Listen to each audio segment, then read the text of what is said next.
What's goody? What's goody? What's goody? It's your boy BHP. Shout out to everybody that's gonna be tuning in for this live stream. Everybody that's gonna be in the live chat, and everybody that's gonna catch that playback. Please be so kind, hit the like button for your boy BHP and everybody that's gonna be here. We are live. We are live. We're gonna recap the Showtime fights. We had some good work. First thing I want to do, man, before I go into recapping, I want to do this, man. I want to give a round of applause to last night's Showtime event. Great job, Showtime. That is how you stack a fucking card, man. You know what I mean? I was impressed from start to finish with the fights. Tank Davis destroys Barrios. He absolutely destroyed the guy. And Erickson Lubin, the new and improved Erickson Lubin, looked absolutely spectacular. Spectacular. Once again, y'all hit that like button. Let's raise the awareness on YouTube, get more people involved in the conversation, and we get it cracking, man. Wayne Henney, what's goody? Ronald Finkley. Truth is the new hate. Shout out to the True Media gang, man. We will be dropping a link. Shout out to TBS, the boxing section, my bro. Who didn't see this coming? Says Tony Reviews. Like I have said 100 times, Tank beat a blown up 122-pound fighter. It was a bullshit fight. Andre says Banana might have to retire. Method and Madness, what's going on, my bro? I'm going to mail Lubin my chin for his fight with Charlo. Tank the big dog.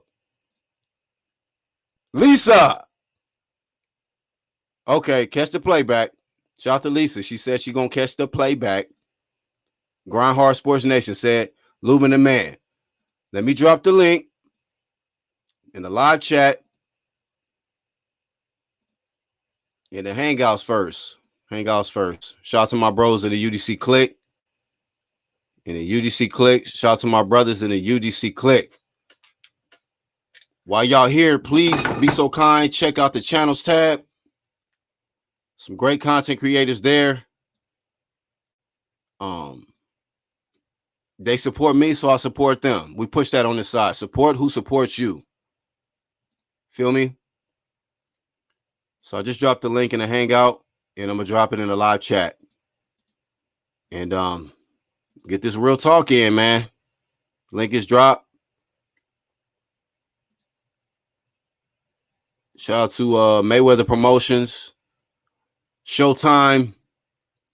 I'm only recapping the Showtime events because I did not catch the ESPN. I heard Lomachenko did his thing, but I did not watch the fight, so I'm not qualified to give my thoughts on that. I'm not. But I give my thoughts on the Showtime shit. My bro, TBS. Bro, what's up with it, man? Ain't no stress. We got TBS in this bitch. You know I was at the fight last night, right? Okay. You can tell because I ain't got no voice. No, it sound clear, man. It must not have been that much yelling. That shit was absolutely fucking amazing, bro. Talk to us. Who you want to talk about first? The Tank fight or the Lubin fight, man? Which one? We could talk about both. Shout out to Coach Cunningham. He'll be on the show next week. Hopefully I can get Lubin on there with him. But that'll be lit, bro. Yeah, it's going. Oh man, listen, that fucking fight was amazing. That was a tough fucking scrap. Man, that shit was amazing, dog. If you was there, you seen Lubin get rocked. I got it on video and shit. And nah, he ain't get rocked. Oh my God, boy. He did. He did. I didn't really see it, but I oh wait, the whole stadium, because everybody in that motherfucker was black. Don't ever let them tell you that black fighters black everything. Hey, I would say that. Let me comment on that, TBS. That motherfucking arena was full, bruh. Then a motherfucker. Full. I seen that shit. I'm like, you know what? People can say whatever they want to say about Tank, but Tank bring motherfuckers out, man. And State Farm is big as hell too. Yeah, man. Yeah. Devontae said Floyd Mayweather said Tank will not be fighting non-PBC fighters. Is that okay? He looks spectacular. But go ahead and assess his performance on TBS, the good, bad, ugly, all of that. And what you felt about Tank, and then we'll go to Lubin. Lubin is a 9. Lubin is a 9. Okay. Gotta give him a 9 because Banana came to fight. Banana got heart. You know what I'm saying? Rosario got heart. His body just broke down on him. You know what I'm saying? Because he was coming to fight. His body just gave up on him. What's up with that, man? I guess he's just weak to the body, huh? I don't know what happened, bro, because after Charlo shit, it was a wrap. You know, he ain't been stopped like that since before Charlo. So Charlo, fucked his body up and shit like that. But his body, you can just tell, man, he wanted to keep fighting, but he just couldn't. Yeah. Yo, I'm starting to think Charlo got lucky. Ron. I'm starting to think Charlo got lucky with that KO though, because I just think Lubin was just over when Lubin fought Charlo. I just think that Charlo got that first round knockout. He got lucky. Lubin was a little green back. Well, that Lubin, dude is nice. Lubin Chin better get better, because if he get hit by Charlo like he got hit by Rosario, it's gonna be some trouble. But I do love him as a fighter. I do love him as a person. I met him yesterday. Before his fight, I told him great luck, slapped hands. Of course, me and Kevin Cunningham got a relationship, so I always got to ride for my dogs. But I gotta say that it was a tough fight for him. It was tough. It was tougher than it looked. If you were in the arena, you see how tough it was. Because them motherfuckers was hitting hard than a motherfucker. What kind of problems did you feel Rosario was giving Lubin? Because it looked easy on my side. It looked like easy work. But go ahead. He was an ox. Strong as a fucking ox, man. Dude was so damn strong. Like, he was big as a motherfucker. Listen, I seen both of them right next to me when I was in a hotel. And I said, how the fuck are they 154? Them niggas is, I'm 2-0. I'm 187 now. And them motherfuckers is way bigger than me. I said, these motherfuckers are fucking big, bro. Yeah, shit was 150. Hey, 154 on fire, bro. Yeah, it's definitely on fire. 154 is on fire. JRock said he the best at 154. You see that shit? He did say that. No, he ain't. I like his confidence though. You know what I mean? He just said he got to prove it. I love JRock. He's a part of the documentary that I did, but he better stay away from Lubin and Jamel Charlo. That's for damn sure. They're the two best at 154. The only person that beat Lubin is the king of the division. So we're gonna see what's going on. But I give Tank a 10, man. Tank's a fucking dog. Tank a 10. Took that boy best shots, danced, and knocked him the fuck out. I mean, the shit was in the arena. You gotta bring that all the way around. Let TBS cook and then let the next person cook. I gotta cook that too. That was crazy, next, Ron, and then we're gonna go to Tony reviews. But yeah, go ahead and keep cooking on Tank performance. Hey, listen, he's a fucking dog, man. He's a fucking dog. That's all I can say. He's a fucking dog. He took Barrios' best shots, smiled, danced, and knocked him the fuck out. I mean, that shit was crazy. And I don't know how they had cards at the arena. That shit looked so much different. You know what I'm saying? It was just fucking. It was an event. Leonard Ellaby, he always says, "Oh, it's an event. It's an event. Take a star." That motherfucker ain't lie, because he had the baddest chicks there, the richest niggas was there. You know what I'm saying? Black people at its finest was there, and they can't tell me that black fighters don't sell. I can't believe it. I won't believe it. The shit's just not true. That shit was fucking amazing. Yeah, man. All right, Ronald Finkley, man. Let's get your thoughts. Who you want to do? Lubin first, or I'm about to catch this flight, Black. I had to tap in with you before I left. What fight? I got a flight. I got to get a. I'm headed back to Cali right now. Yeah, I'm headed back to Cali. Hopefully, I'll get to LA next weekend, man, for this B-Hop fight. And then peace, TBS. That's gonna be fucking lit. Hey, TBS is my bro, man. Make sure y'all get over there, subscribe to him, support him. He got documentaries. He got fire-ass interviews. I mean, I seen a great-ass interview he did with Jaron Enos, who's also, one of them guys, man, not to sleep on at 47. So keep working, bro. Keep doing your thing, man. And you already know. Mikasa Sukasa, my friend. You already know, man. Hey, the best thing H Money has ever done was bring me to y'all, man. So salute to y'all, man. I appreciate y'all, man, 100%, man. We're going to rock soon, man. Appreciate you, bro.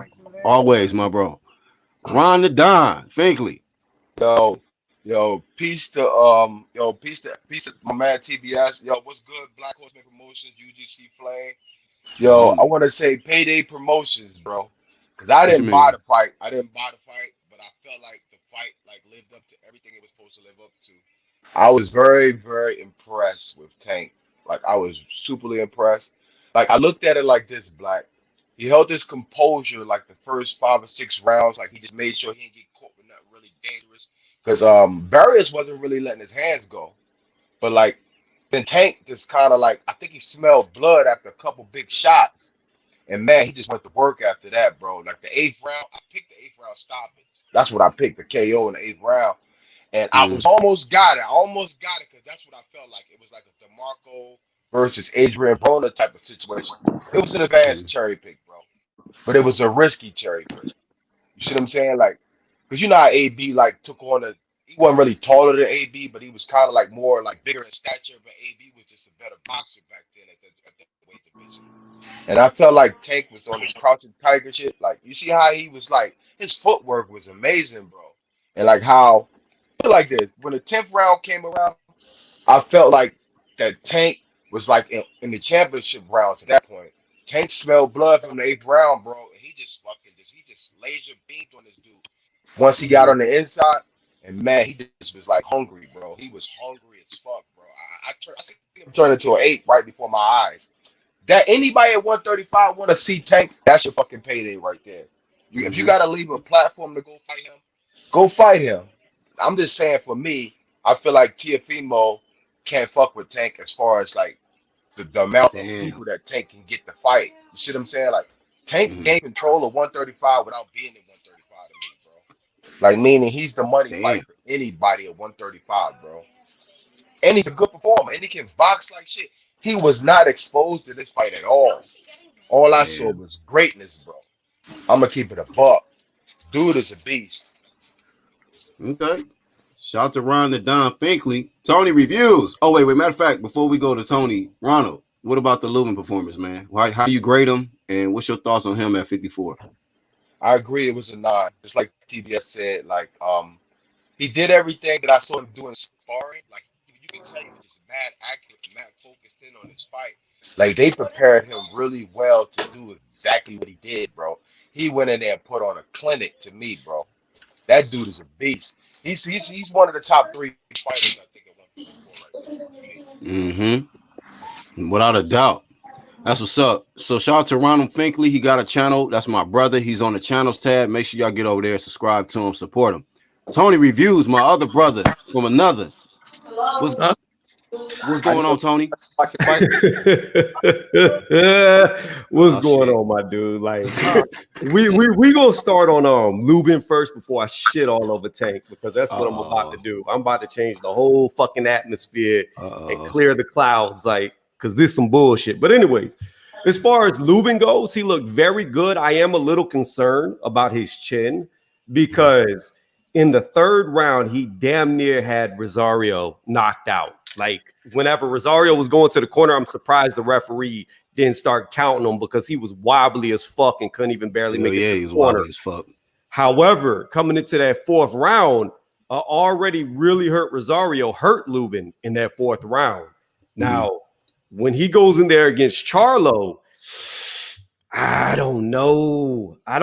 Like, his chin might be done. It might be done, and Charlo might crack it. And I don't know if he can beat Charlo.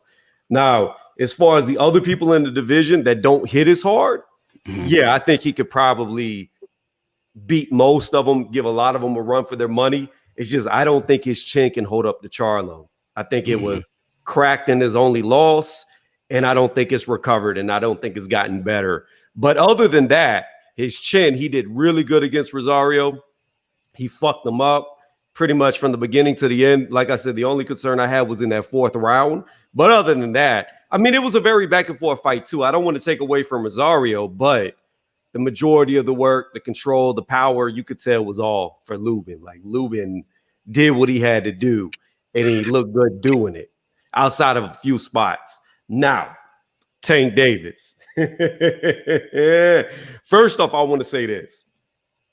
I was supporting this fight before it happened.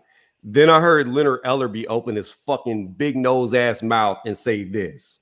And this is where I lost all support. He said, Josh Taylor is a nobody. Josh Taylor brings nobody to stadiums.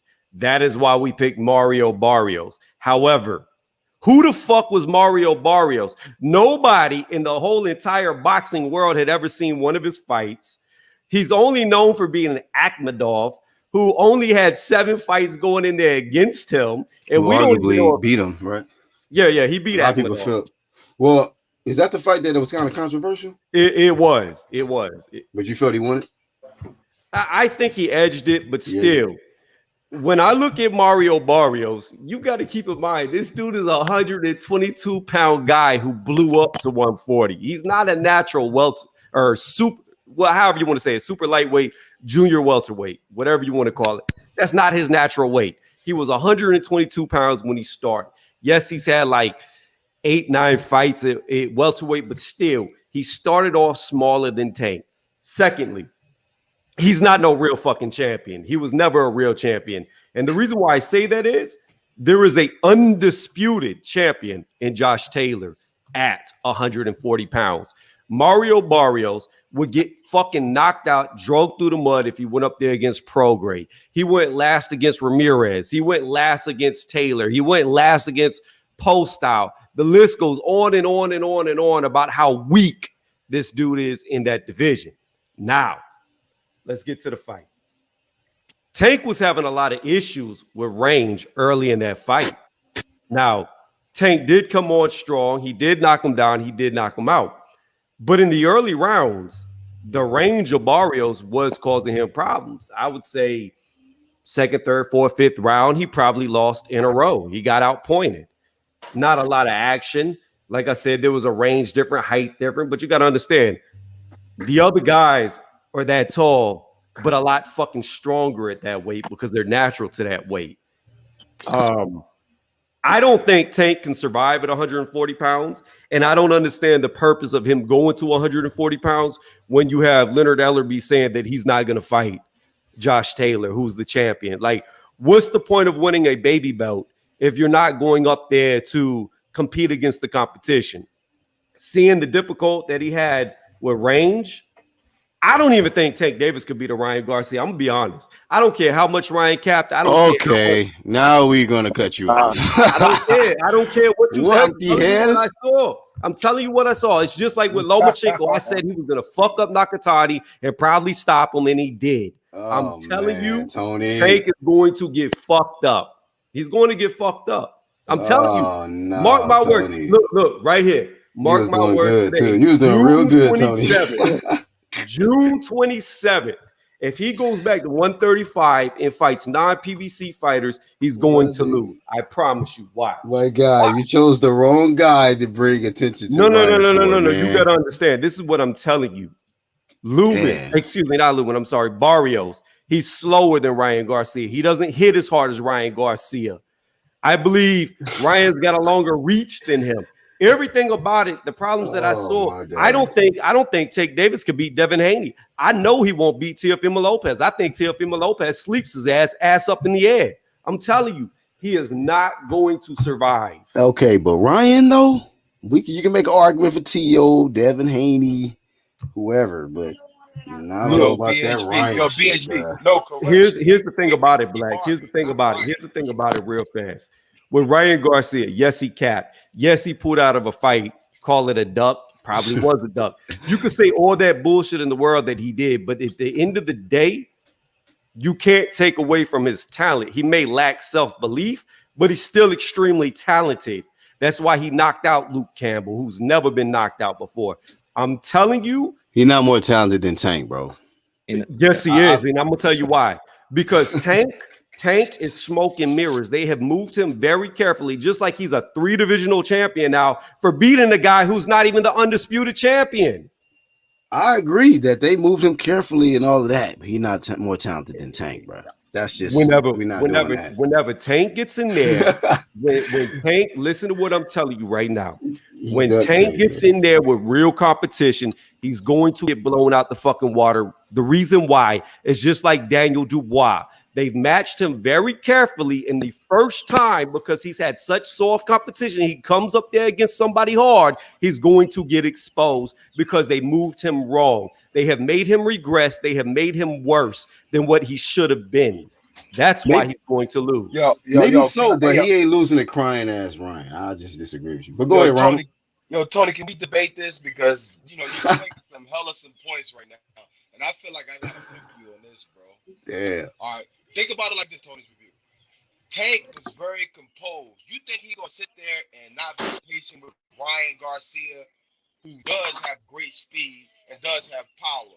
You think he's not gonna sit there and fill him out and touch him before he decides to go in and get knocked the fuck out? Hell no, he's not. He's not gonna make that mistake. He's gonna play him patiently, and he's gonna fuck him up later on in the rounds, bro. He's gonna break him down systematically, like he just did. Ryan don't got no work. Talk your shit. You know what though? I do give you this though, Tony. Barrios wasn't letting his hands go as much as he should have. But Tank is very smart, bro. He will bang with you if you force him to. But he played it the right way, and I think he'll do Ryan Garcia dirty, bro. Real dirty. Mario Barrios wouldn't make it 5 rounds with Ryan Garcia. He would be sleeping within the first 5 rounds against Ryan. He is so fucking slow. It is ridiculous. And he was still piecing up Tank Davis.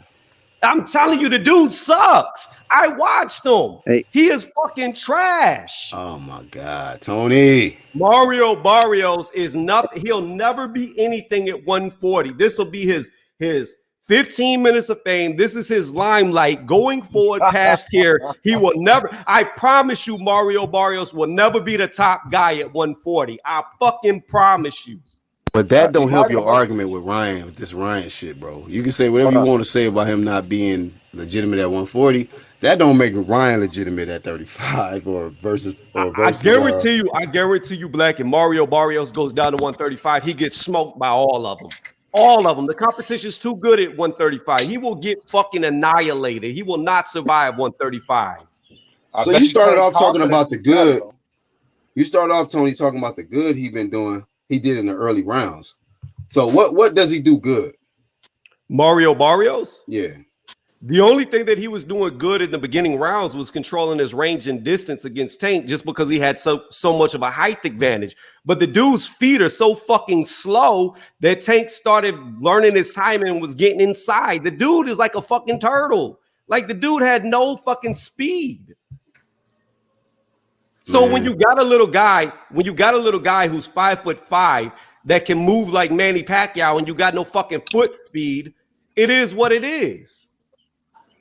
So you know what? You just said something there. Foot speed. Why can't he do the same thing with guys at 135? Like he did it with a guy at 140 who did. He let his hands go because Tank was getting counted here and there. So the dude had good boxing skills. But at 135, I think Tank neutralizes a lot of those guys, bro. I'm telling you right now, Ronald. Y'all mark my word today on June 27th.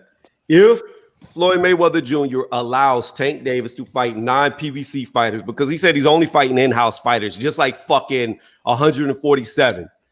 That's all they're doing is in-house fights. But if he allows him to go in there, I mark my fucking words. Ryan Garcia will knock him out the same way he did Fonseca. He'll catch him coming in, catch him with a left hook, and put his ass to sleep. I have heard enough. Fucking word. Shout out to Tony. I've heard enough. Hey, Boxing Learner. I'm being disrespectful. Shout out to Boxing Learner. And then we got my bro, 1-2 Kid coming on, and then Groundhog Sports Nation. But Boxing Learner, what's good, fam? What's up, bro? Did you see the Showtime fights pay-per-view last night? I saw the highlights of it. I didn't really get to see the whole fight.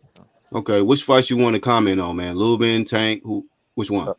I think the Tank fight, I heard that he was having trouble with the guy in the beginning, but soon enough he was able to knock him down, and he seemed pretty easy to knock down in my opinion.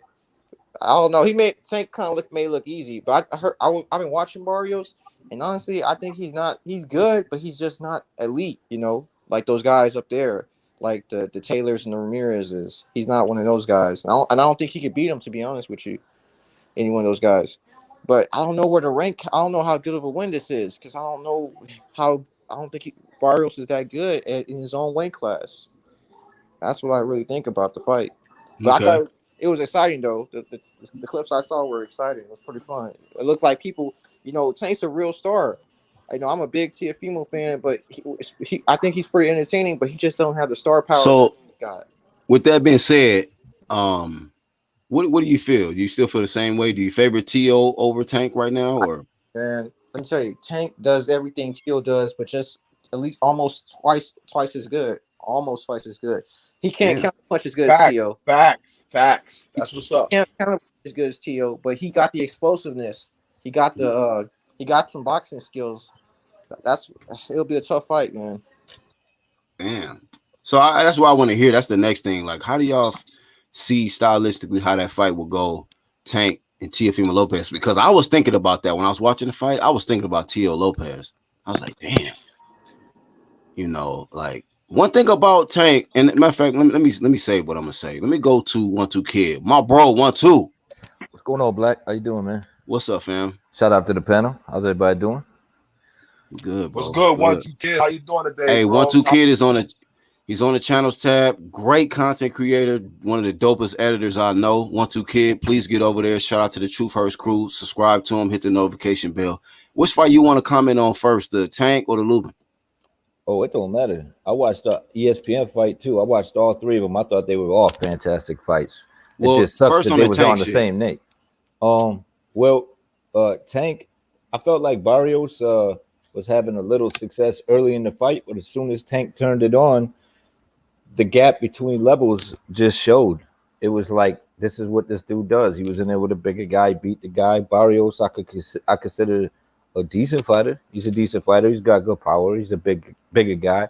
So I mean, I thought it was an impressive win, just not the way that I would like Tank to move. I think jumping over 135 sucked. And then on top of that, Mario Barrios ducked Prograis, and he said, "I'm not going to fight him because I can't make 140 no more." And then fought Tank. So, Breaking news for me. God damn. yeah. Damn, So, Barrios. but So he avoided progress at 40, willing to yeah, fight the and, little guy coming up to 40. What yep, you saying? and that shit just went all bad for him.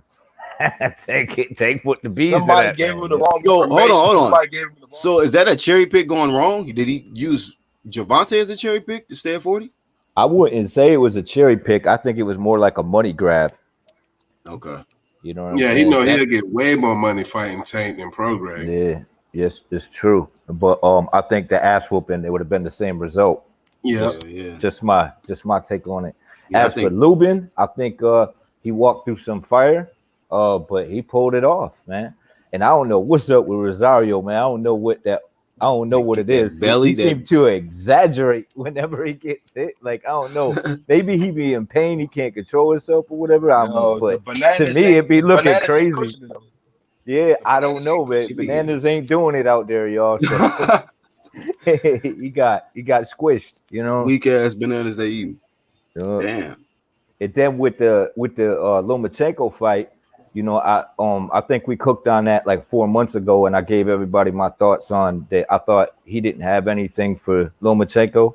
I think that Lomachenko was just gonna have way too many openings on him. And he did, and I didn't think it was gonna be that bad though. I thought it was gonna be a shutout. I wasn't sure how it was gonna go, but man, he made a statement on that. But he did use his head, and he ain't have to. Shout out to you, man. You told me what the fight was. I was watching the Showtime shit, and he was like, "Damn, he fucking knocking Tiny up." I was like, "Well, damn." Man. The way he was holding on by to the decision, ref, 1-2. I picked him by decision, but I didn't know he was. I said possible late TKO, but I thought it was gonna be like a decision. Him being cautious coming off his first, not first, but his recent loss to T.O. But as boxing fans, we got what we want to do. I mean, we got two amazing fights, 2 stoppages. You know what I'm saying?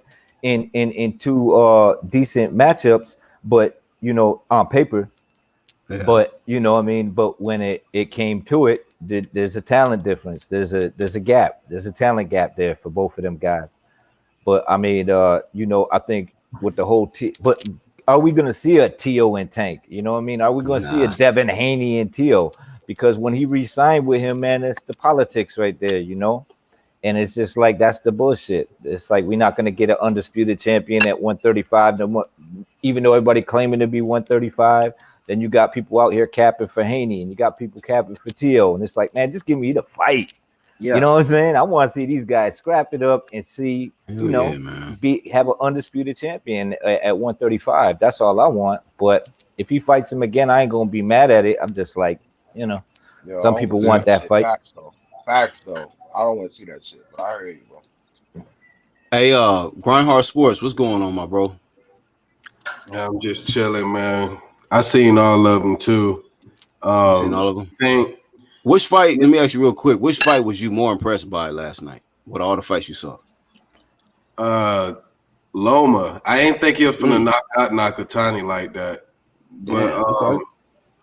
yeah, Barrios, his skill level is just nowhere near Tank's. I watched Barrios' last two fights, and he really lost when he won that belt to Akhmedov, who fought in the first fight of that card. And the size made a little difference. I gave Barrios the first 4 rounds. Just Tank trying to find a way to get inside. He landed a couple, just not a lot. But at the time of the knockdowns, I think I had Barrios up like 5-2 or something like that. Mm-hmm. And he gassed out. And he took the 9th round off. And Barrios had moments in the 9th and 10th round. And he just closed the show in the 11th though. But the size made a difference. You can tell that he don't belong in 140. He ain't gonna fight Josh Taylor. He got all the belts, so why is he at 140? And the power translated, it just didn't translate enough. And I don't feel like he'll beat Josh Taylor. I don't think Tank could beat anybody at 140 in the top 5. Boo, hey, Tony, boo. I'm being honest. I'm being honest. I'm being a 1,000 with you right now. Ramirez would fucking maul him. Regis Prograis would hit him from so many fucking angles he would just go down. Josh Taylor would just walk through him. See, this is the problem. This is what you don't understand. You said 140. No. I said at 140, he doesn't beat any top 5 fighter. Here's the thing about it. Tank Davis, what he did to Barrios whenever he was getting outdone early, the way that he countered that was he saw that Barrios can't fucking throw a hard shot to save his life. So what he did was he put his fucking high guard up and just walked straight towards him. That's how he started breaking him down, literally walking through the fucking punches because the dude couldn't hurt him. Because at the end of the day, Mario Barrios is a 122-pound fucking fighter who won a vacated baby belt in a match that's controversial, and he has beat nobody at 140. It's a bullshit fight to make people believe Tank Davis is more than what he is. Okay. Hey, I'm gonna wait before I give my assessment on everything because I really ain't getting my shit yet. But anybody else want to get something out? Groundhog Sports. Did you? Hey, Groundhog, did you comment on Lubin yet?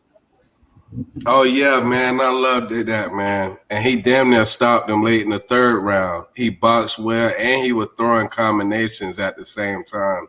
I thought that he was finna be like in the early rounds, just jabbing and staying on the outside, but he was being aggressive with Rosario though. I think he was trying to like get up close on him to try to negate Rosario's power. And Rosario, he had wobbled him in like the 4th round, and that was just a jab.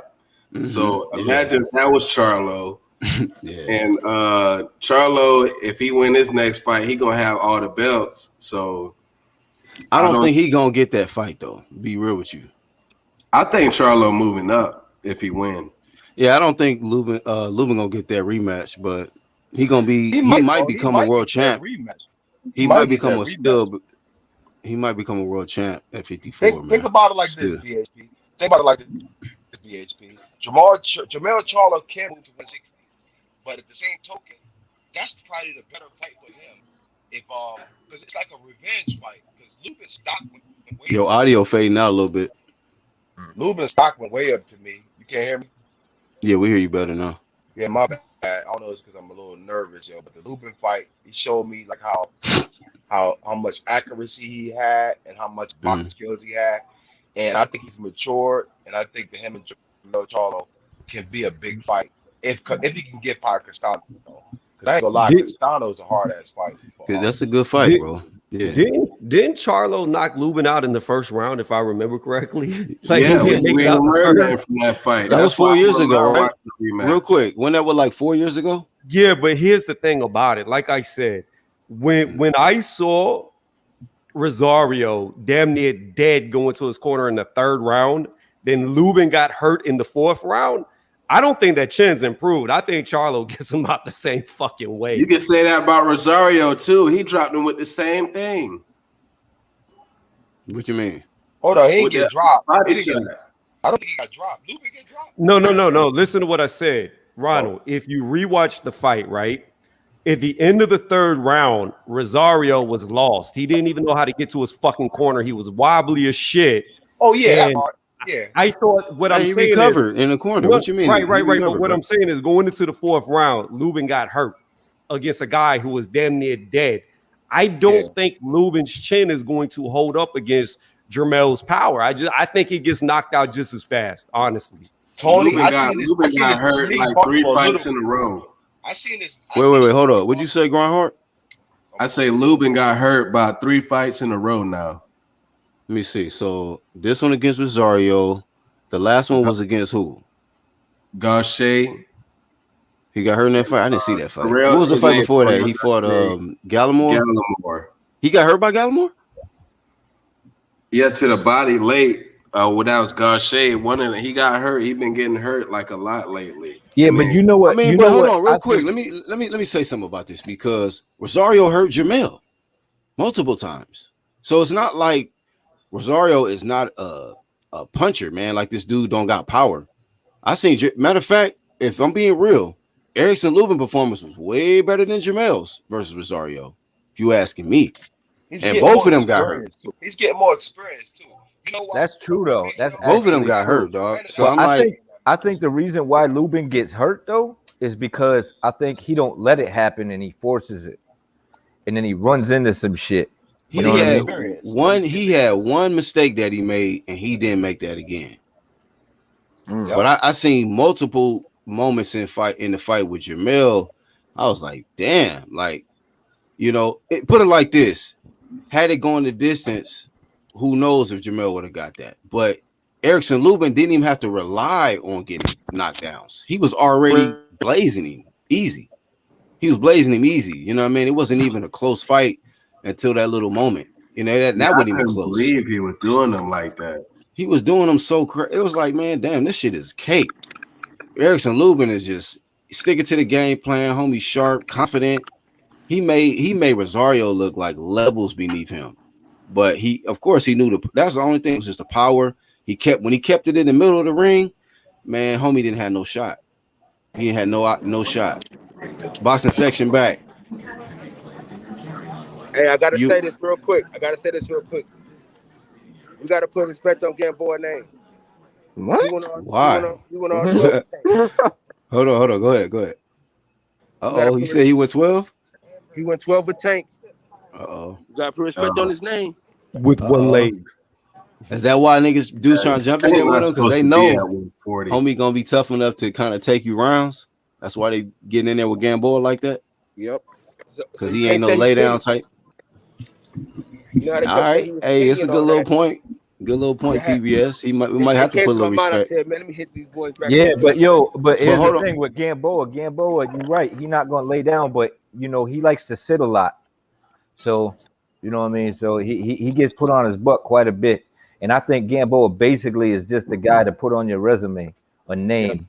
Mm-hmm. I mean, because he is not the same Gamboa, and he hasn't been the same Gamboa for a long time.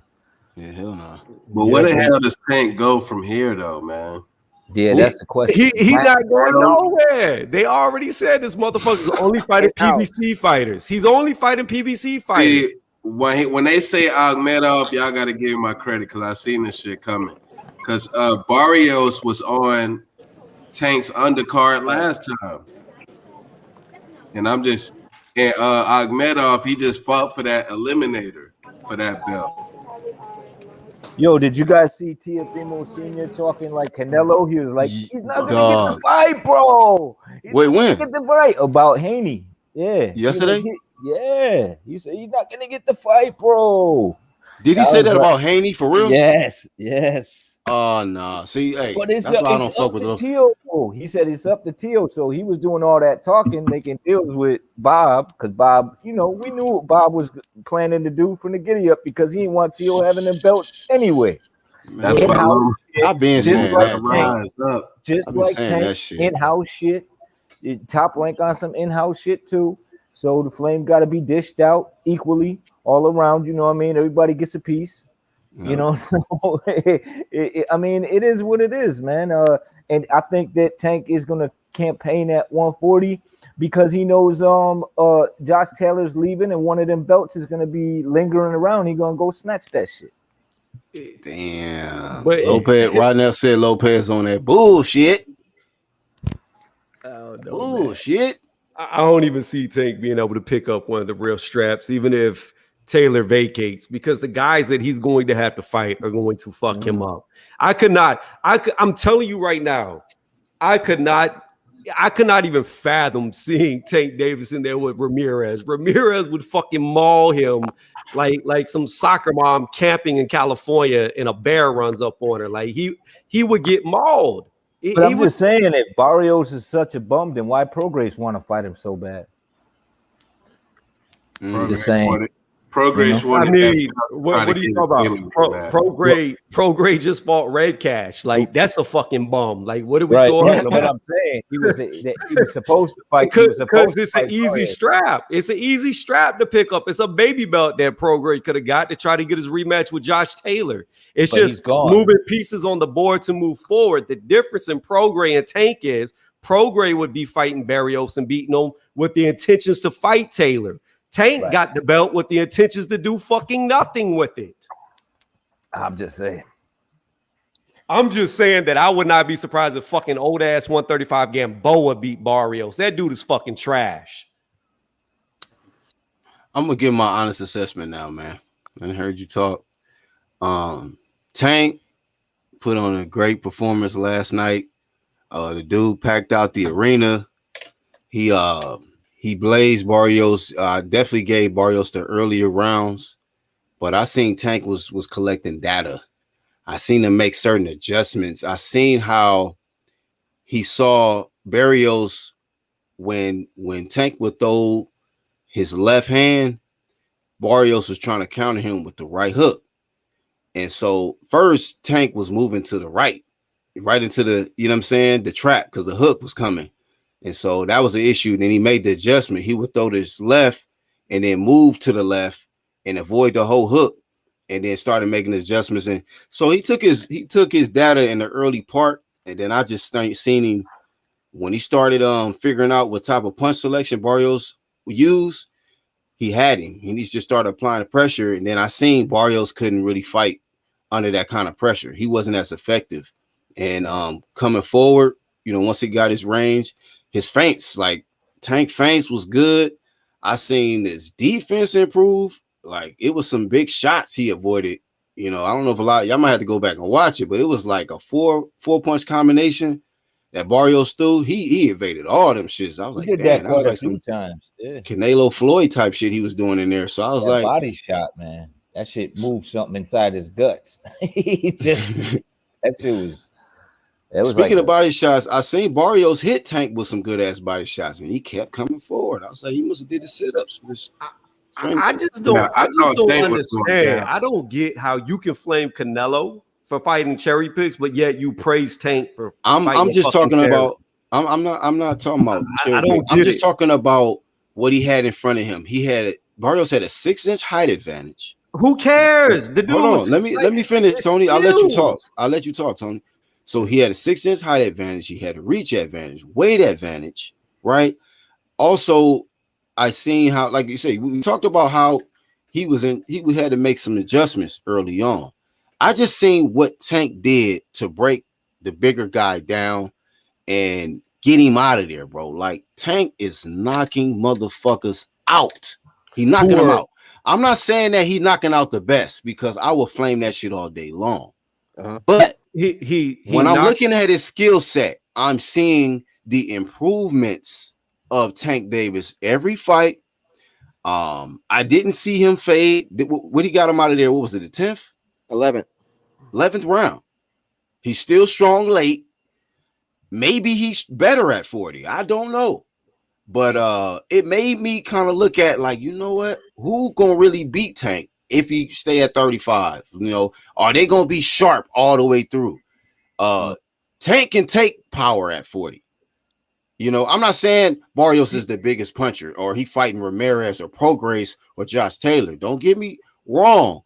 But who the fuck is like gonna really hurt him and give him respectable shit to where he ain't gonna just walk through, use head movement, feints, and get you? Because who gonna be able to take Tank's power when he land the shit?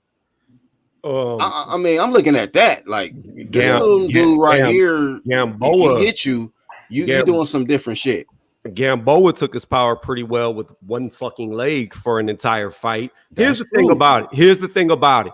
Mario Barrios is not bigger than Tank. He is taller than Tank. That is it. Height does not equivalent to size. You could be taller than somebody all day long and still smaller than them.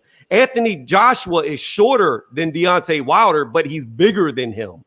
The fact of the matter is, Mario Barrios is a 122-pound fighter who blew up. After he blew up to 140, hold on, let me finish. After he blew up to 140, he has not shown that type of punching power at all. He hasn't. The thing is Tank Davis, he ain't never fucking made weight at any weight class, whether it be 126, 130, 135. The motherfucker's huge for his weight classes. The only weight that he's made weight at consistently is at 140 because he's a big dude. He's just short. So I cannot give him credit after the comments that were made about he's not going to fight a Josh Taylor. He's not going to fight a Ramirez. He's not going to fight a Prograis. He's not going to fight those types of guys. I'm not going to give him credit for a guy who's just taller than him that's not even in the same stratosphere as the other top fighters. Barrios is not that good. He's just not. And I'm not going to give him credit after bullshit comments like that. I'm not going to support the cherry picking. I'm just not going to do it. All right.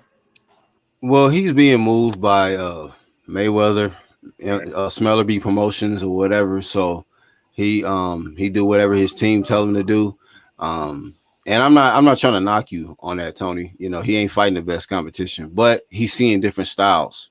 And I think that Floyd is trying to move him and put him in front of certain styles to where once he starts fighting guys like maybe say a T or whatever, he didn't seen so much different shit.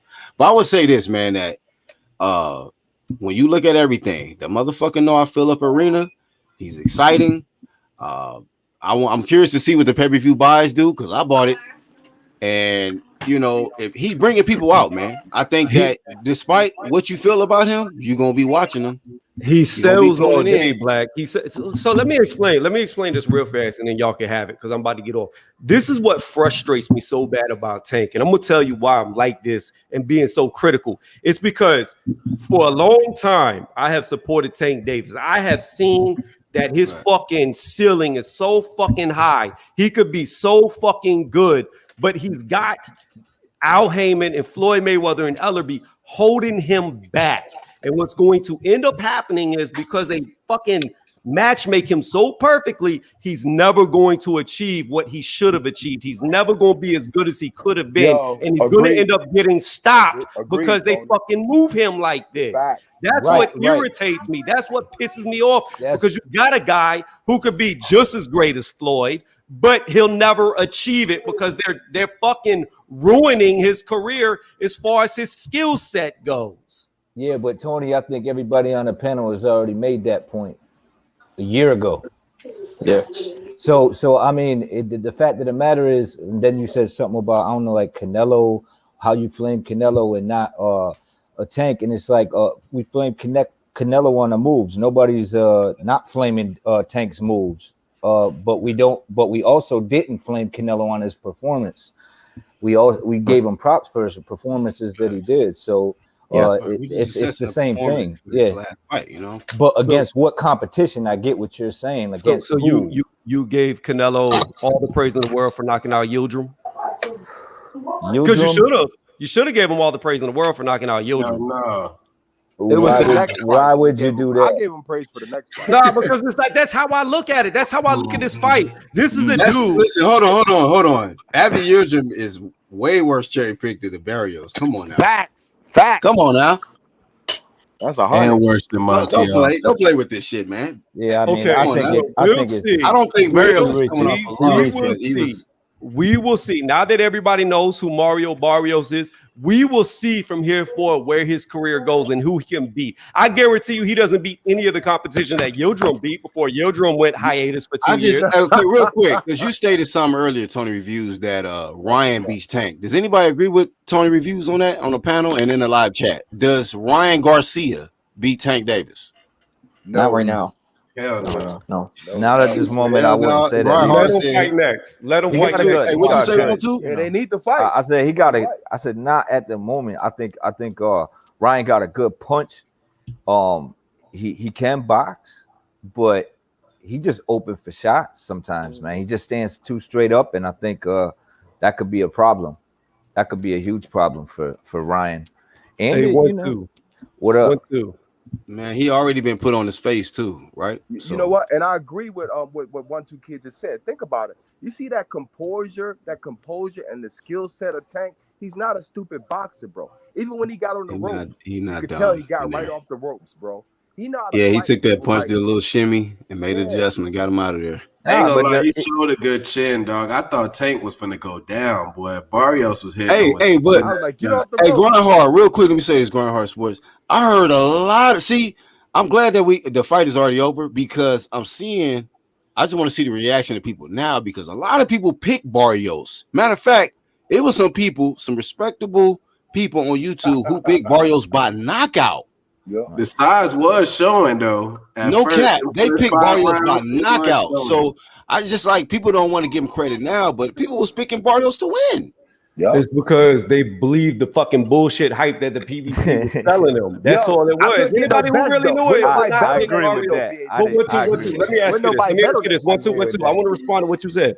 Okay. So you said, I got the pick right. I picked Tank by knockout, so I got my. Go ahead. 1-2. You saw the fight with Barrios and Tank, right?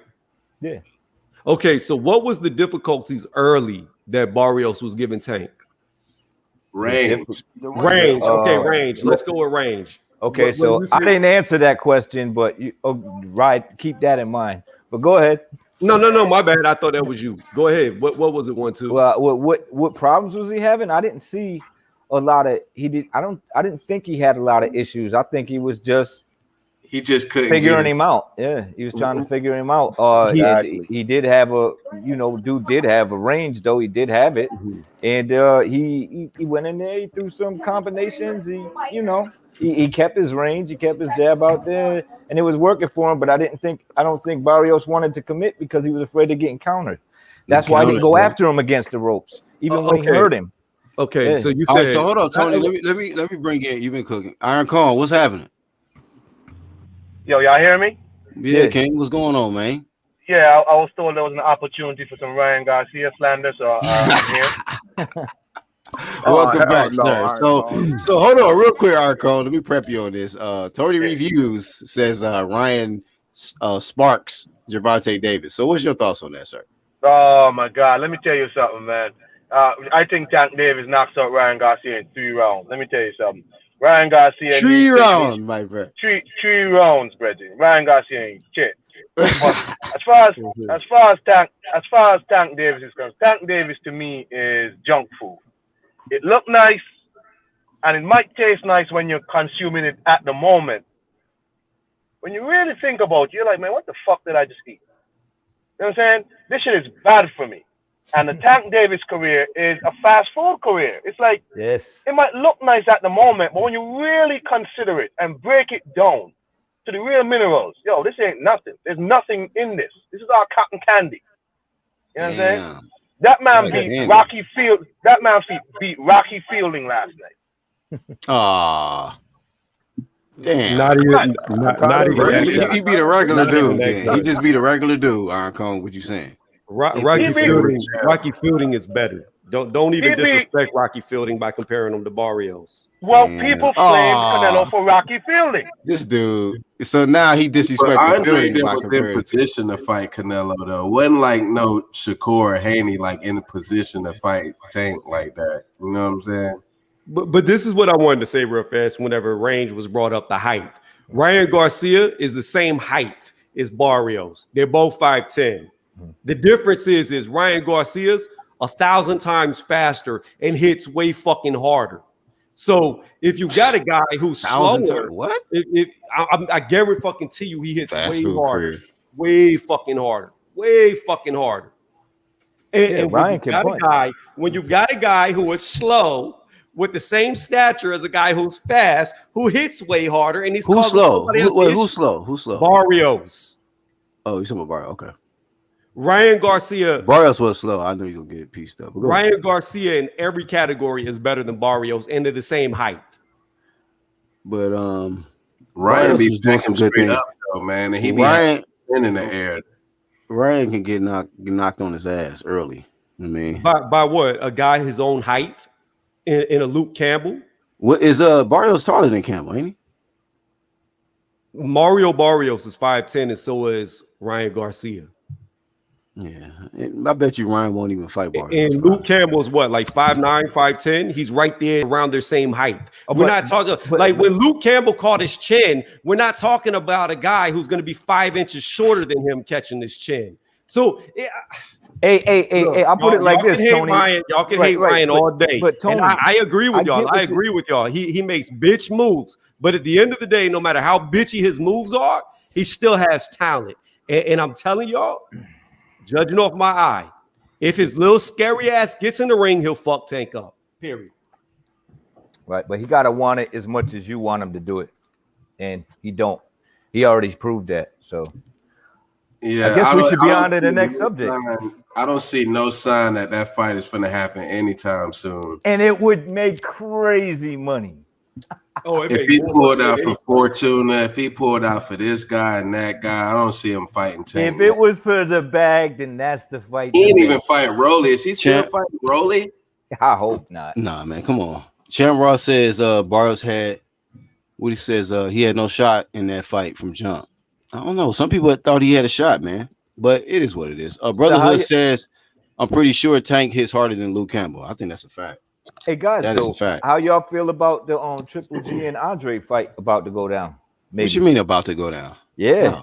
they talking about making that fight going. The Zone forcing him to fight Andre. Oh yeah, they are. They said they're not paying him for any fight but Andre. Oh hell yeah! Let's get it. It's me again. Yes. Now this benefits both fighters too, because Canelo. Right, Triple G wants Canelo. Andre wants Canelo, and the last thing that Canelo said was Andre didn't fight anybody. So if he wins, he got the best guy on Canelo's resume, right? Wait a minute, and then now Triple G gets rid of Canelo's light work. He got a shot, so this should open up a shot for Canelo, being that they around the same place, they on the same side of the street. I didn't think that they would.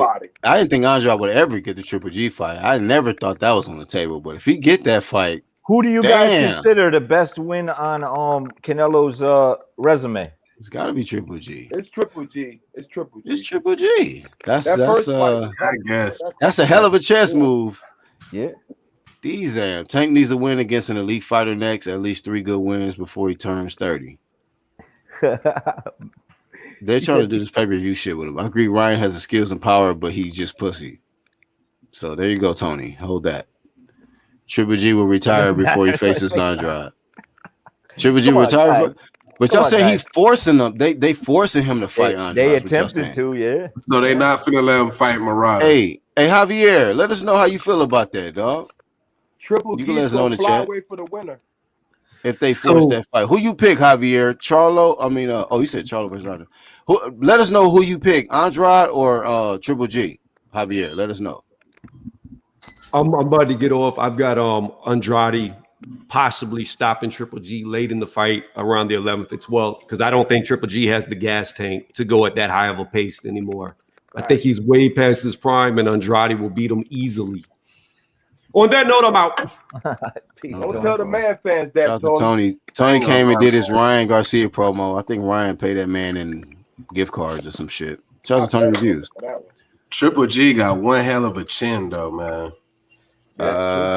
Yeah, but you know, he might not get knocked out, but I think Andre would outbox him pretty easy. Got a hell of a jab too. Yeah, he got landed against the southpaw Andre. Brother Hood says Cotto his best win. Y'all agree? Is that Canelo's best win? That's just cap. I think that's cap for Mayweather down low. That's all. He had blown up 147, and that was like the second to last fight in his career. Yeah, I mean, hey man, Canelo took a lot of. He picked a lot. He got names, but the timing of when he got these dudes, man, it was all in his favor, man. I'm just being real. Yo, they almost brainwashed me with GGG, but when I it was for promotion for the Mayweather fight. I was done. What promotion? So what? Like GGG kind of brainwashed a lot of fans. I feel like, the Dominique Wade fight, the Martha Rosen fight, like on short notice, like that's when GG started getting popping. But I did see that what's his name? The dude, the dude, the black dude that ducked him.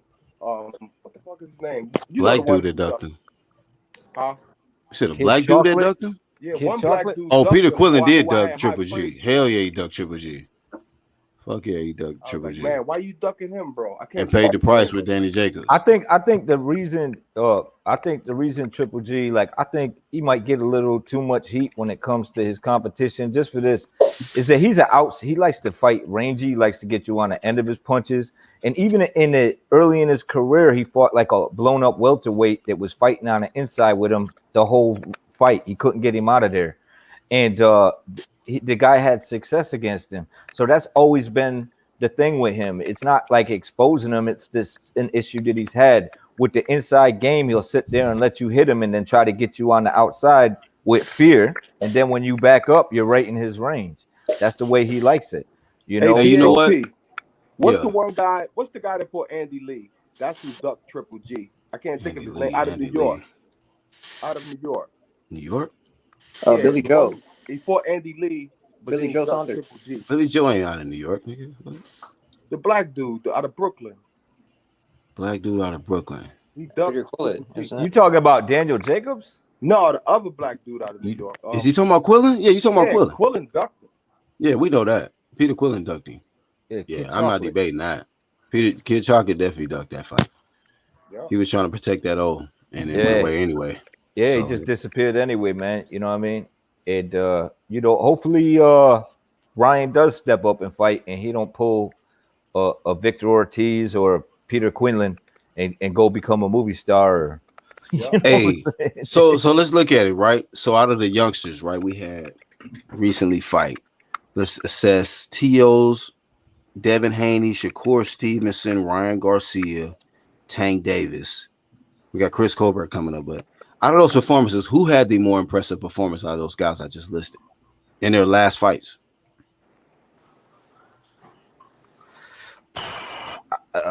Performance as to spectacular or their competition? Yeah, just spectacular. Like, just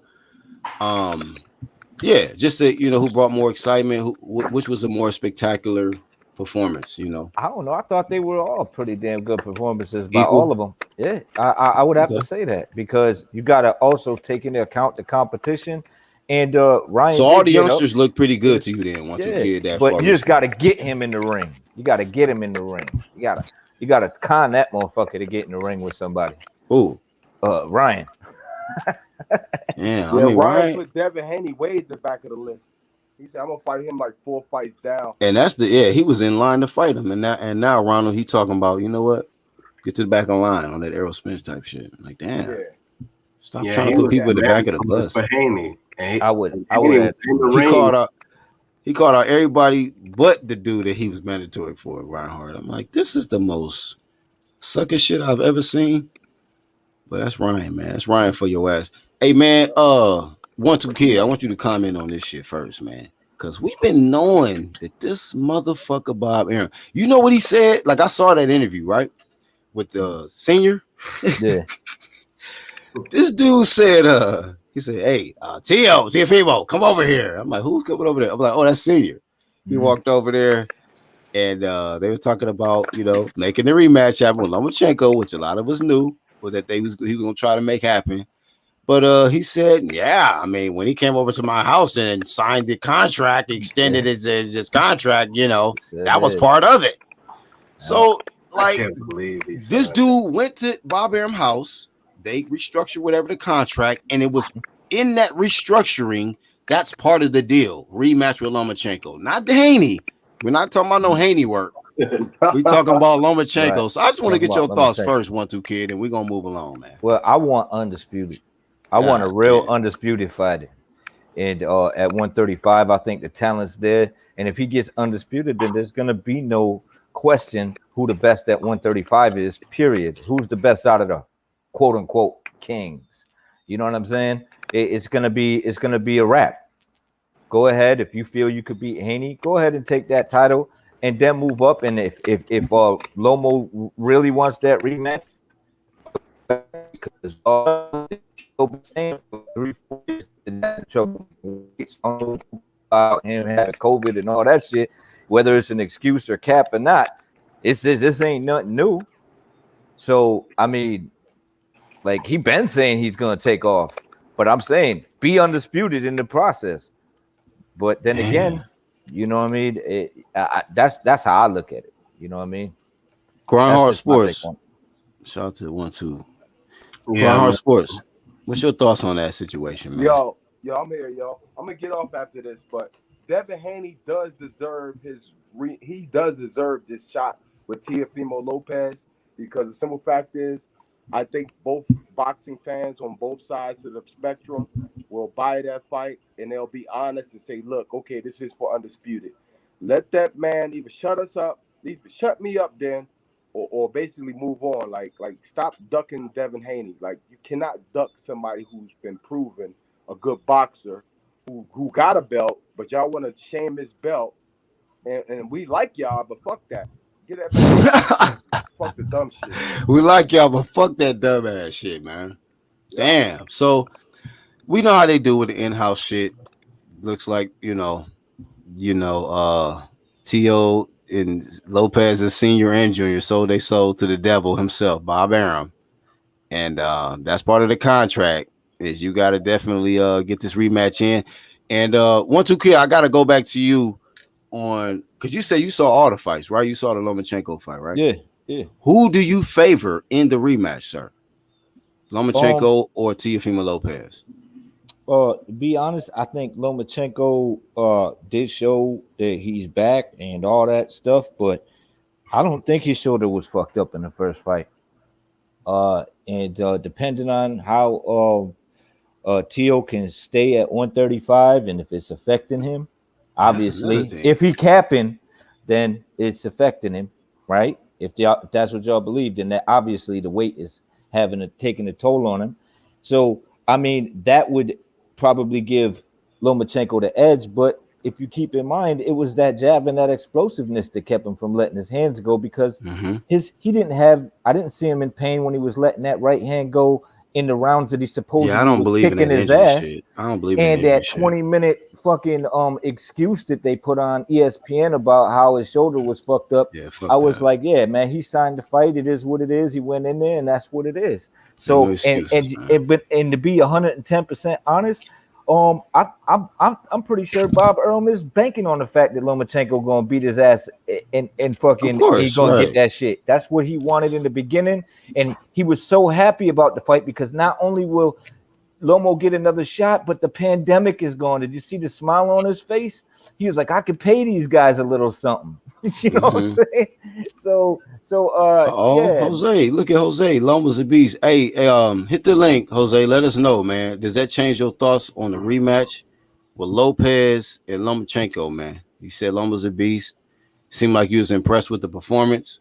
Let it jump on. Hey, Groundhog Sports, my bad, bro. Hey, what's your thoughts, man, on that? Yeah, man. Loma looked just as good as against Nakatani as I've seen in any of his fights, man. Like he had all the angles, like in all them lefts he was landing on Nakatani. You seen how he was snapping his head back? Now, I have yet to see it. That's why I'm asking y'all. So, but go ahead. I still gotta watch it. But go ahead, fam. Oh yeah, and about the rematch. Yeah, I think Haney might be a little iced out, man. It's sad to see. And you know, they're trying to keep them 4 belts in house. And Loma, I mean, I like that fight too, especially if Loma gonna really show up and not be like how he was in the first fight in them first 7 rounds and low inactivity. Yeah, it's gonna be a firefight, and I'm a favor Loma because the skill set and you know the home cooking, bro. Bob, he probably gonna have these refs rob Tio. That's probably why he signed them back. I mean, well, minus any politics and bullshit. Like, who do you like? Just off skill for skill and just off momentum, coming off the loss. You seeing how Tio energy is. You seeing how Loma energy is. Like Loma might be hungrier than ever. Like that's my opinion of Loma. Not even seeing the fight, but I feel like Loma coming. That's what I feel about Loma. Like fuck this shit. I got to get all my shit back, all my scraps. No doubt, but you know what? You can still get clipped. And in the middle of doing the shit, and I'm not saying that motherfucker ain't gonna come out on fire, but there was a reason why he kept his hands at home. Yeah, bro. And I think he's gonna. And here's the thing: is Tio is younger, and everyone's saying, "Oh, so they might think that Loma had better moments or what have you." But you know what? Who benefited from that fight? It's gonna be Tio. He's younger. He learned. That's the experience. So. You know what I mean? Like that, you could look at it that way too. He's gonna be the one that's gonna be better. He's gonna be the one that knows what this guy's got coming at him. You know what I mean?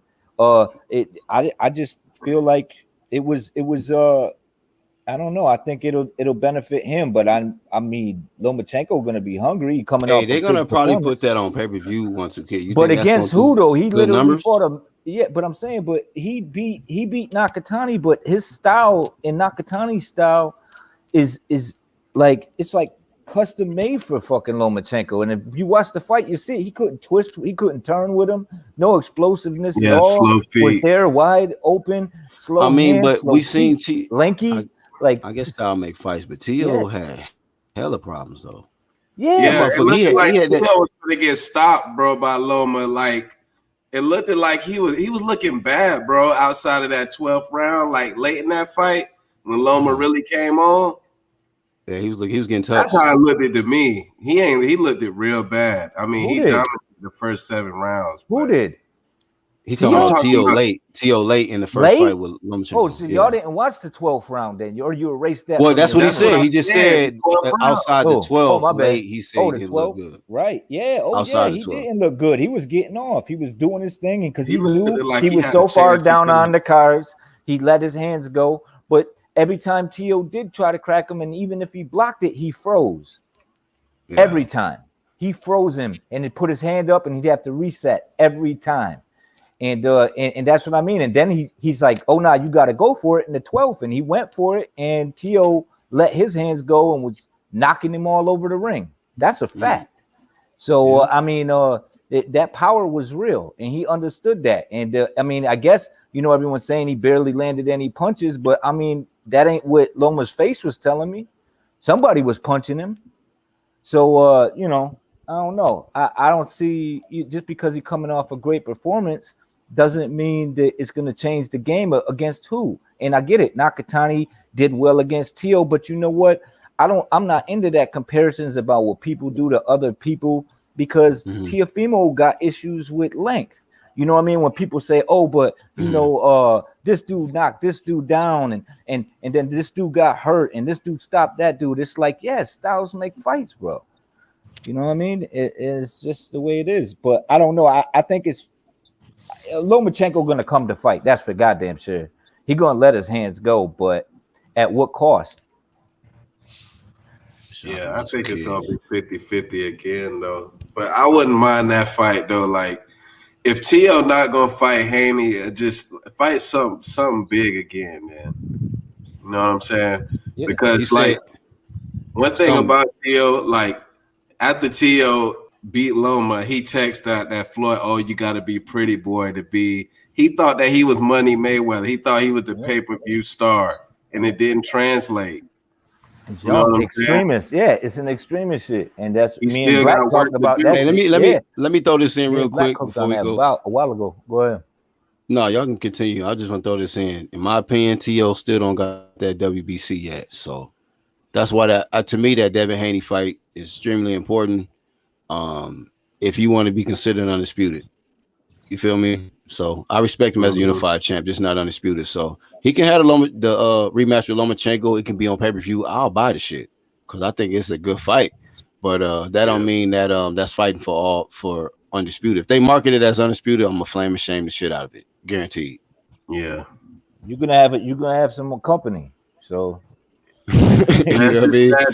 So I want to hear everybody's opinion on who they favorite because it's just boxing talk. But at the end of the day, that boy ain't undisputed, man. He got to get that Devin Haney work if you're gonna hang around 35, man. But I'm concerned about T.O. with the weight shit. I'll be honest with you. I don't really know who will win the rematch, and I haven't seen the fight with Nakatani yet to even make my assessment on what Loma would do versus T.O. because T.O. is a problem. Well, if you're gonna base it, but Black, if you're gonna base it on watching that rematch, you're gonna be like, oh, Lomachenko all day because that motherfucker went to the. He was telling me about the shit. I was like, oh damn, you told when you said I don't think he landed 10 punches the whole fight. I said, God damn. I'm really liking Loma right now, man. And Jose Lopez, he said Loma's a beast. Hey, shout out to Jose. What's good, fam? He's a monster, man. Chilling. Yeah, man. Shout out to fucking Loma. Hey, man. One thing about Loma, even though he lost, he came back. He could have took an easy ass fight. Nakatani was pretty much the best opponent out there. Everybody else was shit. So shout out to he fucking and he's shown that in the past. When he lost to Salido, his first or second fight, he came right back. And I think his next fight or his next two fights, he freaking fought Gary Russell, another champ for the title.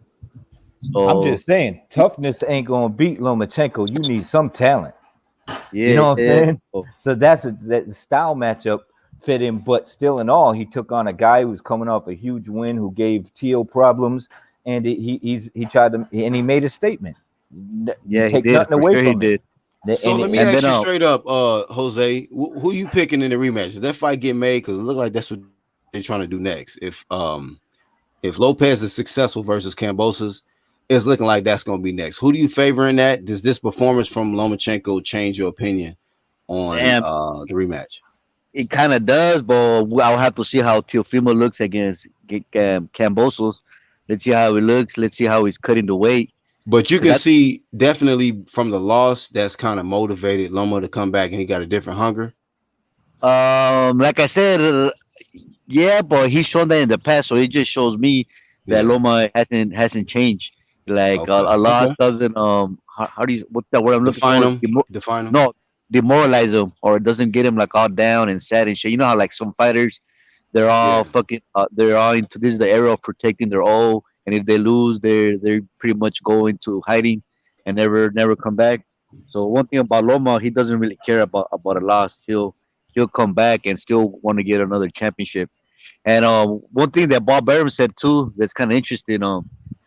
He said that I think during the week that pretty much Teofimo is done for this year because of what happened. Because he fucked up. Damn, we're not gonna see T.O. at all this year.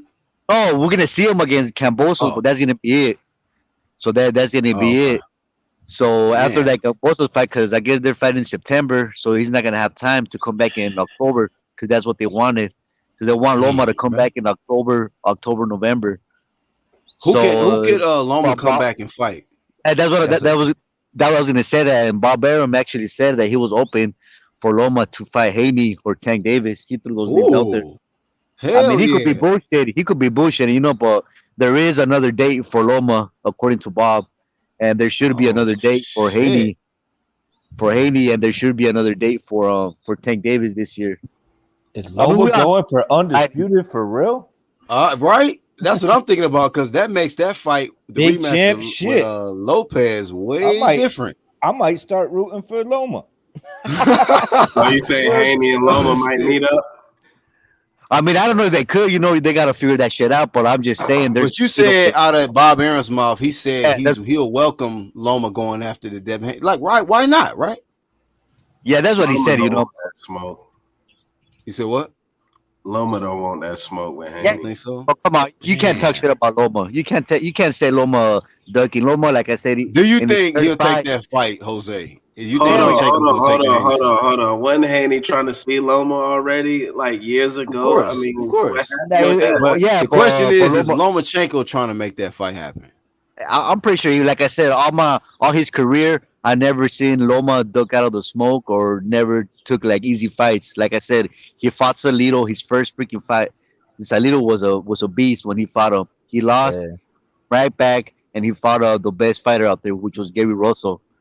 And I now, don't think Loma that confident to be calling out Haney now. hey, yeah, Hey, like I Combe, said, I agree with you, bro. Loma should no, go nothing. after that Haney work if he can't get the rematch with Yeah, Lopez he right now. should. That'd be a hell of a statement. Yeah, he'd be like, "Oh, I'll clean." Same as like Andre and Triple G. Oh, I'll clean up your dirty work. You know what I'm Yeah. saying? If that's what it is, Hell fucking and, yeah. and if they willing to go in there, and you know Haney wants to smoke, so if that's the case, man, that'd be fantastic. You know what I mean? How And big is then that fight, Haney can man? fuck up the money Yeah, cut. that makes sense too. Bro, that's a big fight. If Ronald said I can see Haney versus Lomachenko next, I hope so. That'll be a Christmas present for me. Shit. Fuck They're I that. both don't see open. it happening though. I don't see him fucking up the money cart, but it's possible. You don't Oh, think so you Haney?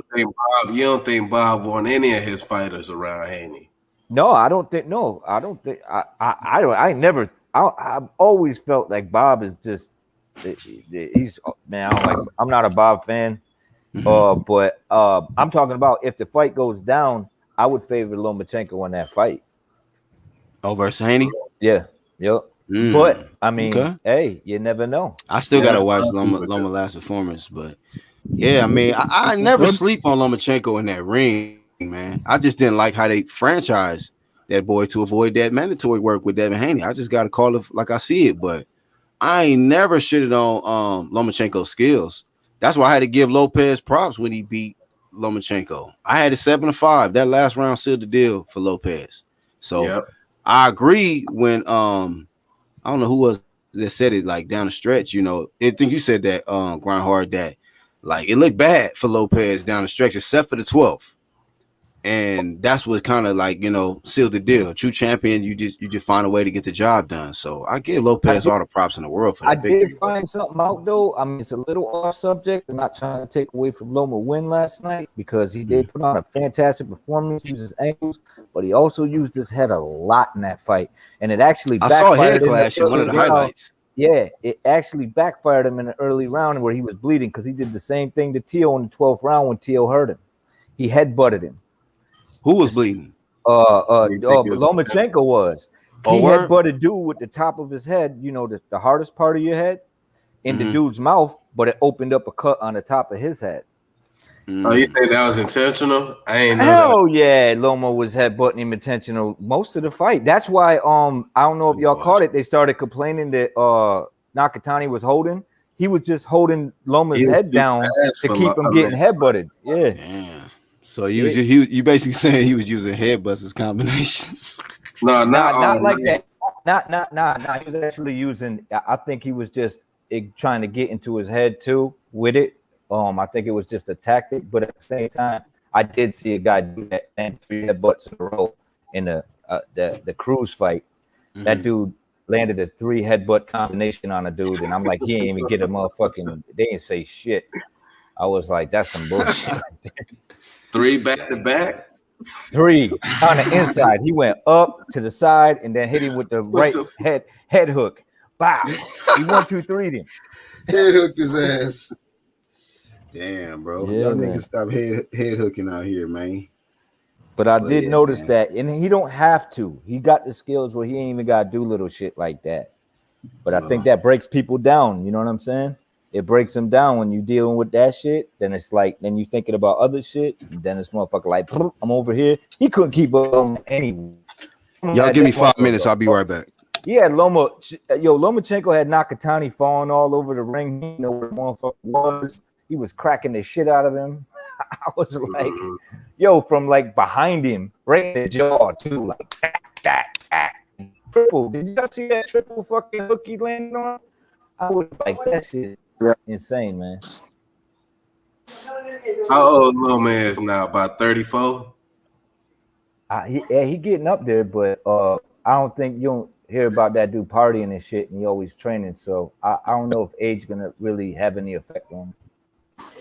You know, Yeah. you see these dudes not out there doing like bullshit, like when they not in the ring and shit, and or you always see them in the gym and shit. Like guys like Bud, I think Earl is starting to do that now, and you know, guys that are just constantly in the gym, putting in that work, they have longevity in their careers and they maintain, you know, you can't age them out because they in shape.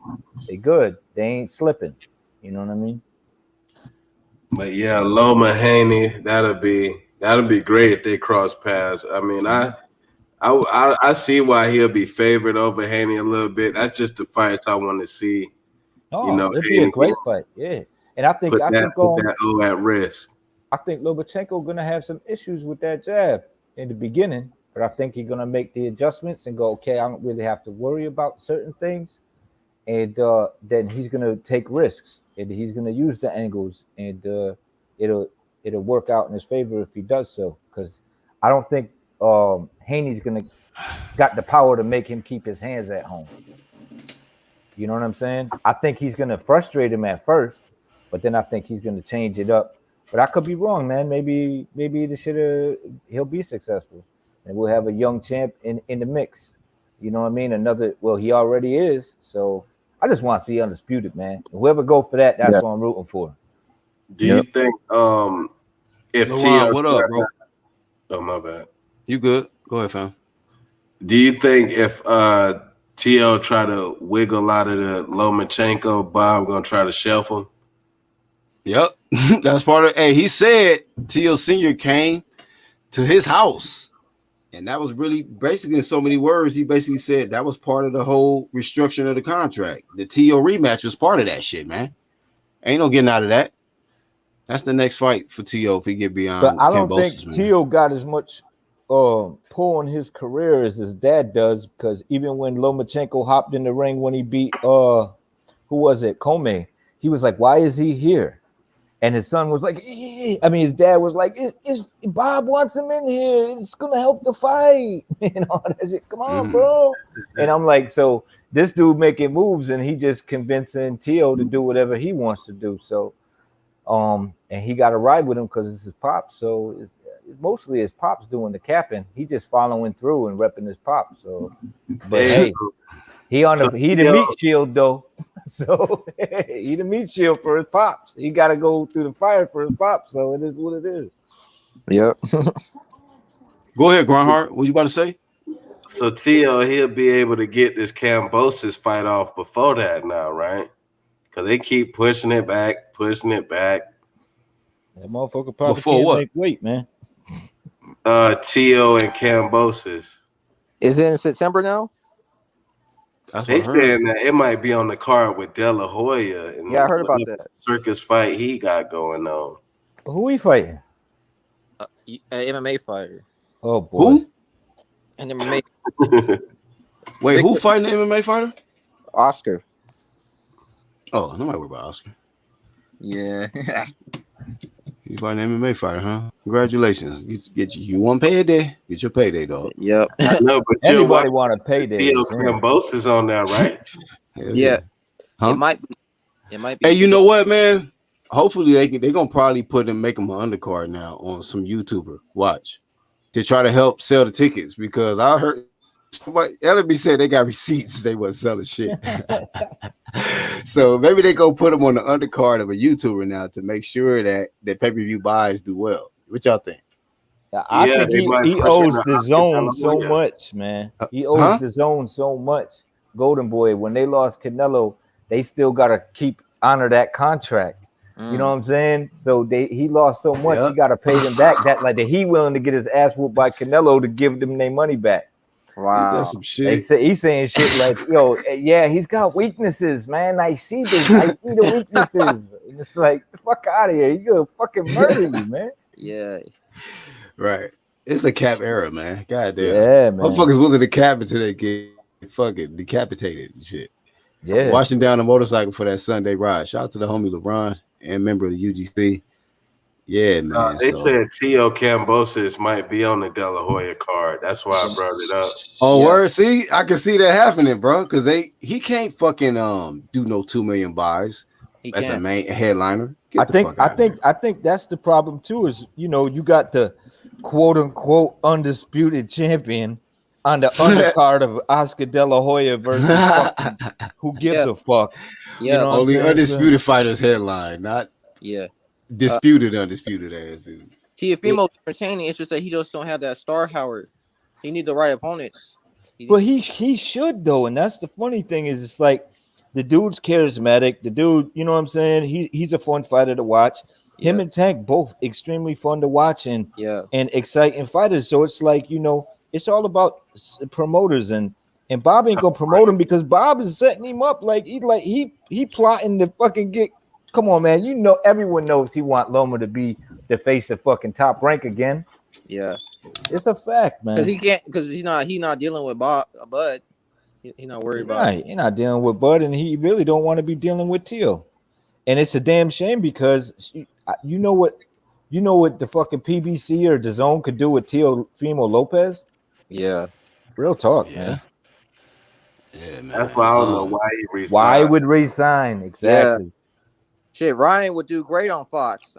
And you at my house too. I'm like, man, what the hell this dude got going on, man? He trying to set me up, bro.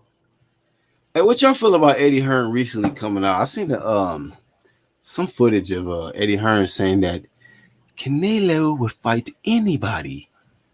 Huh? Yeah, he sees slipping everybody now. You said what? I said, yeah, he see drop off in everybody now. He ready now. I see Plant looking for a way out of that fight too now. Yeah, you got to pay me this amount of money. You got to do this. This is the last piece of the puzzle. I'm out here. I'm worth more than those guys. It's like, who you fight? Yeah, he didn't fight nobody. Plant. The guy that got the guy that got the belt, he only got it because what's his name retired, and then he got elevated. I didn't hear Canelo saying that shit about him that he was saying to Andre, you fight nobody. Oh, he's a great fighter. Kelly Plant's a great fighter. Hey, man, you saw he said Rocky Fielding. So Rocky, who did Rocky Fielding fight? Get the fuck out of here. Oh, okay. Yeah, that would be so funny because they use the same talking points to fans how we use. Yep. It's the same as the thing. Yep. And it's an ongoing battle. Ain't nobody gonna win that argument. It's a real talk because then you're dealing with tribalism, you're dealing with everything else, and it's just like, man, let's just get some fucking undisputed. And I gotta give that to Canelo. At least he's going for undisputed. Yeah. But he picked the right weight class to do it. Yeah. Sure did. Yeah, everybody gonna hate Plant, but he don't take this fight. You stopping Canelo undisputed dreams? They gonna do death threats to that man if you don't take this fight. Eddie Hearn, all them people, they gonna hate. And you know what? Them same people that are giving them props for undisputed at 168 is the same people that said Bud ain't do shit at 140. Who'd he fight? Yeah. That's how they do. That's motherfucking how they do, man. But you know what? Hey, I want to say, man, boxing is lit this fucking year, bro. Yes, it is. Yeah. I can't fucking cap on that. Like the last few years, like 1-2 Kid though, man, we've been flavoring the fuck out of boxing because this shit just been ass. But this year, oh yeah, they stepping this shit up, man. Yeah. I'm not just talking about last night. I'm just talking about overall. This year is just lit, bro. This is a lit ass boxing year, bro. Hey, you guys heard about man? Oh, go ahead. Man, Pacquiao's having problems with the promotion he signed with, the management he signed with what's his name, Conor McGregor's management. They actually said that they signed a deal with the DAZN. They were supposed to do the Mikey Garcia fight, and they might actually stop the fight with Errol Spence because because they were supposed to fight Mikey. They were supposed to fight Mikey. That's why we kept on hearing Mikey versus So Manny. it's a Arbitration. conflict between. So basically, you said Manny Pacquiao and Conor McGregor Promotions not on the same page. Yeah, because he was supposed to fight Connor, but Connor got knocked out, and then like, all right, we're gonna try to do Mikey, and they said, Oh, they and should then have they got a said, no, tune-up for Conor then. What the hell? Hey, take it from Wilder. Arbitration in effect, y'all. yeah, they Oh might do yeah. arbitration. Damn. Manny? But He Manny, I've can heard about Manny. Manny's always done that. He's always gone behind people's back and sign deals. Like, Yeah, he said he was gonna sign with Golden Boy. Remember that yep, shit? yep. what? Yeah, he Hey got man, caught in he the a senator. limousine with How the fuck Oscar. you gonna He he a got caught in senator? the Ain't nobody limousine give with him Oscar. orders. Oh wow. Got Yeah, caught in the man. limousine. Yeah, with a big bag of cash or some shit. And he was getting a tattoo. So you Scared saying me Mike to Garcia might stop this fight? No, the management Yeah. of the Hey, management hey, of McGregor, they might stop. hey, you know what's so crazy? Mikey was going on platform saying that he's 90% sure that Manny Pacquiao fights happen next. This was about like some months ago. But I was like, how? Damn, But I hear Mikey rumors really? that Mikey's gonna be fighting who? It seems to be a good fight too. Maybe Regis. Yeah, He maybe caught out Regis Regis Prograis. recently. So I'm yeah, he like, caught you out know Regis what? recently. That's a good fight, and you know why Hell that's a good fight? For as good as Prograis is, that's where fucking Mikey belongs at 140. Yep. And I actually favor Mikey in that fight. A lot of people picking Really? Regis, but I don't favor Regis in that fight. That's just the fight I Mikey want and to Tank see. would be good money too. Hey, Groundhog, who you favor in that fight? Regis or Mikey? I mean, Regis did look good in this last fight. You know, Mikey, he hasn't been, at 140, lately, has he? I'll tell you what, and you know Nah. what makes that fight so good? Regis coming to win, and he knows if he beats Mikey, it's gonna big give him a paydays. huge boost. Hell, So he big coming paydays to from that fight, point. and Mikey, at 140, I think he'll have it. He'll have better power too. I don't know. I just feel like Mikey more experience at the top level. If Spence couldn't get him out of there, like a lot of people think Regis gonna knock him out. I'm like, huh?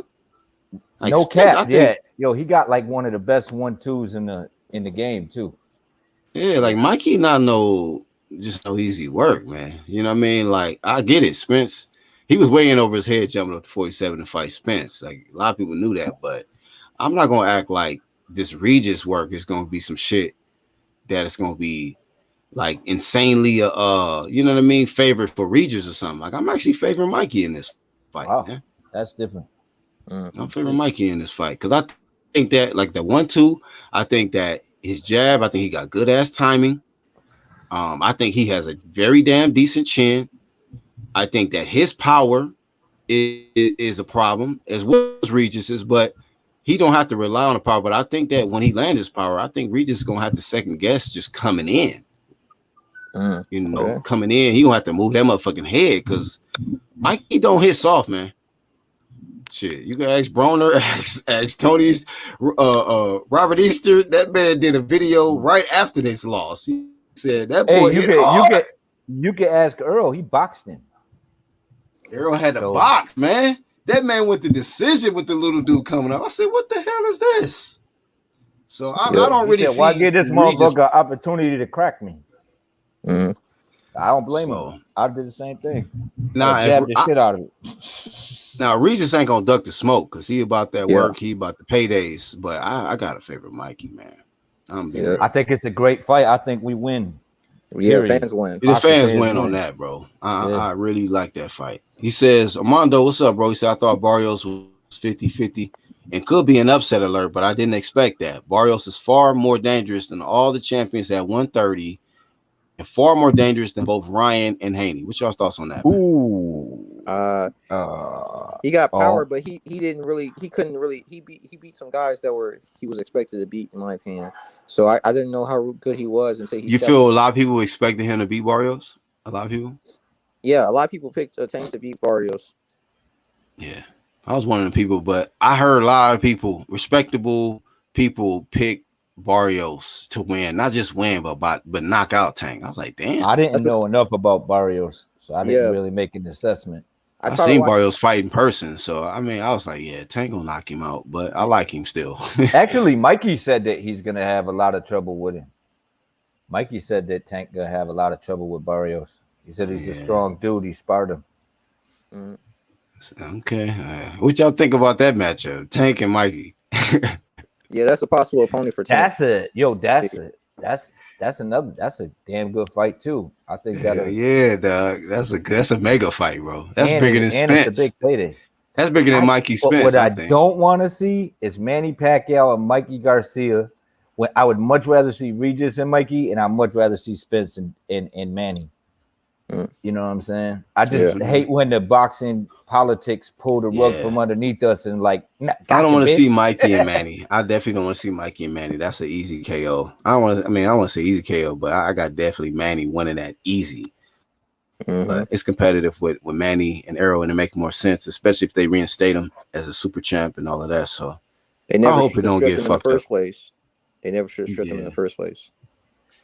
Yeah, but somebody said, I heard a rumor that because he was trying to negotiate the fight, Mikey, that's why they stripped him. Yeah, WBA, that dude that runs it, he's stupid as fuck. So, WBA on some funky shit too. Get it together, promotion. So what y'all think about Donaire versus Casemiro? That's some. I've been seeing the fans. That's some toxic ass shit going on with them. Some toxic shit. Yeah, they going in on Donaire saying he a fake Filipino, all this other shit. Oh, what? Yeah. What the hell that supposed to mean? I don't know, because I guess he live in America or something. Oh, you a fake Filipino? This, I'm like, what are you guys talking about? Why would you not get behind him if you Filipino? Like, if that's Casemiro refusing that VADA. Yeah. And don't do it. Casemiro's it might be off, but it's still on Baccarat. It's still scheduled. But I went to wait, hold up. You said the fight might be off because he refusing VADA? It might be, but it says on BoxRec it's still on. But it says on what you call it PBC. It says that Rigondeaux is supposed to be facing Casemiro. Casemiro. Yeah, that's I thought was scheduled. So Casemiro is declining VADA for the Rigondeaux fight? Yeah, it seems that way. Can we get a flame of shame? We're gonna give it to him.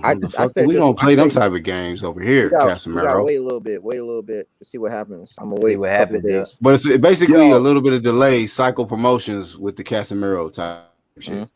Yeah, I want to say something. Yo, BHP. Yes, sir. Yo, BHP. I gotta say something real quick. I hope people understand that like this is not LDBC affiliated channel. Like, I like people, but I don't like nobody acting like the LDBC is the only community in the boxing world. What happened, dog? You just came back talking about LDBC. What happened?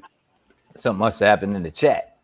Something happened in the chat? I think people get it twisted. LDBC is not the main people in boxing. It's a worldwide sport. Like, fuck the LDBC as far as I'm concerned. When it comes to boxing. Stop bringing the motherfuckers up, bro. Fuck the LGBT, yo. Fuck gives a fuck about them. They're nobody. I just wanted to say that shit, because that shit makes me off from I see that shit, bro. We not biased over here, yo. He said, why you hear promotions? Why the fuck are you here? Yeah, like, fuck out of here, yo. I'm out, yo. All right. Damn. That nigga see something with LDBC in the chat. The guy heated, bro. Shit, Ronald. Shout out to Ronald Finkley, man. Hey, I welcome all, man. I ain't got no problem with y'all. As long as you niggas respect me. You diss me, you up out of here forever. Armando says, hey, Black, but Tank chasing the bag. He's showing interest in Tank. What happened to Tank and Mikey fight instead of Regis? I watched the shit. I watched that shit'll do better than the Spence fight, I think. Numbers wise. That shit too. Yo. Shit. Yeah, I'll buy that Tank versus Mikey, but if it's another Barrios, I can't get my head slapped. Hey, you can't say if Tank got in there with Mikey, you can't say he wasn't in there with a puncher. Yeah, exactly. And Mikey top competition too. Yep, top competition guy who been in there with the likes of whoever and whatever. So I mean, hey, I'm not knocking that fight at all. These fights, they you know what I mean? They got my mouth watering, you know what I mean? And I apologize for being ready to cook and give the flame of shame. It's just the grill, you know, it's right there. Spices, let that boy cook, man. Shit. I'm like, yo, just put it on the grill.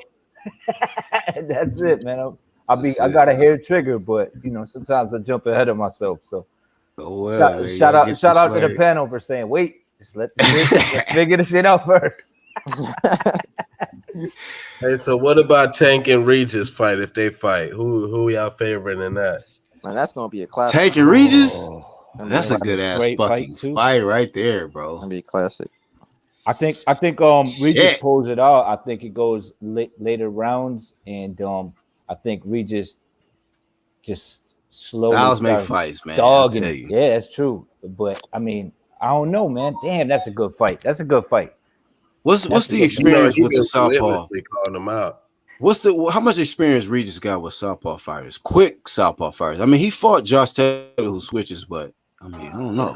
Yeah, but here's the thing too, though. Regis an inside fighter. He's not gonna have a lot of room to move, so he's gonna have to use his quickness on the inside, and he's capable of doing that with guys from like 122.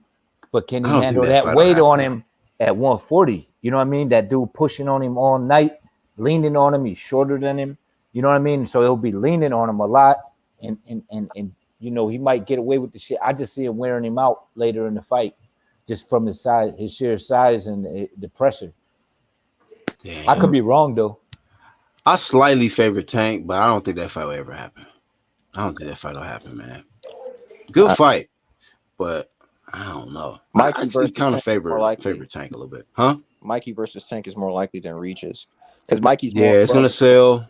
It's I'll give props to Tank if he take that fight. Yeah. But and I think that Mikey need to just stick around at 40. He needs Yes, a name, man. is Regis one of them high risk, low reward Yes. people? But he's a hardcore delight. If you're a hardcore, you love Regis. I like Regis. I mean, he willing to jump in there with Mikey. That's a high risk, high reward. You know what I mean? And not only that, man. I mean, fucking him and Taylor, man. That shit was not an easy fight for either one of them motherfuckers. Like that was a war. They went to war. So and they both was like, whew, shit, I'm glad this fight's over. So damn. Yeah, Regis, hey, Zone said Mikey beats Tank. Oh, and Tank beats Regis. Tank beats Regis. Okay. Tank beats Regis. Opinions. Yeah, I slightly favor Tank over Regis. That fight, Mikey, you know, ooh, that's a good ass fight, man. That's a mega fight at 40. That it can work. They can sell it. That's a mega fight at 40. I mean, it's sad that you know he ain't got no hardware at 40, but it's just a payday. It's a big ass prize fight. It'd be nice to see Tank on some big champ shit. Tank versus Taylor. I got Taylor winning that. I'm sorry, I got Taylor. Taylor's well seasoned. If that fight would never happen, but if it did happen, I favor Taylor.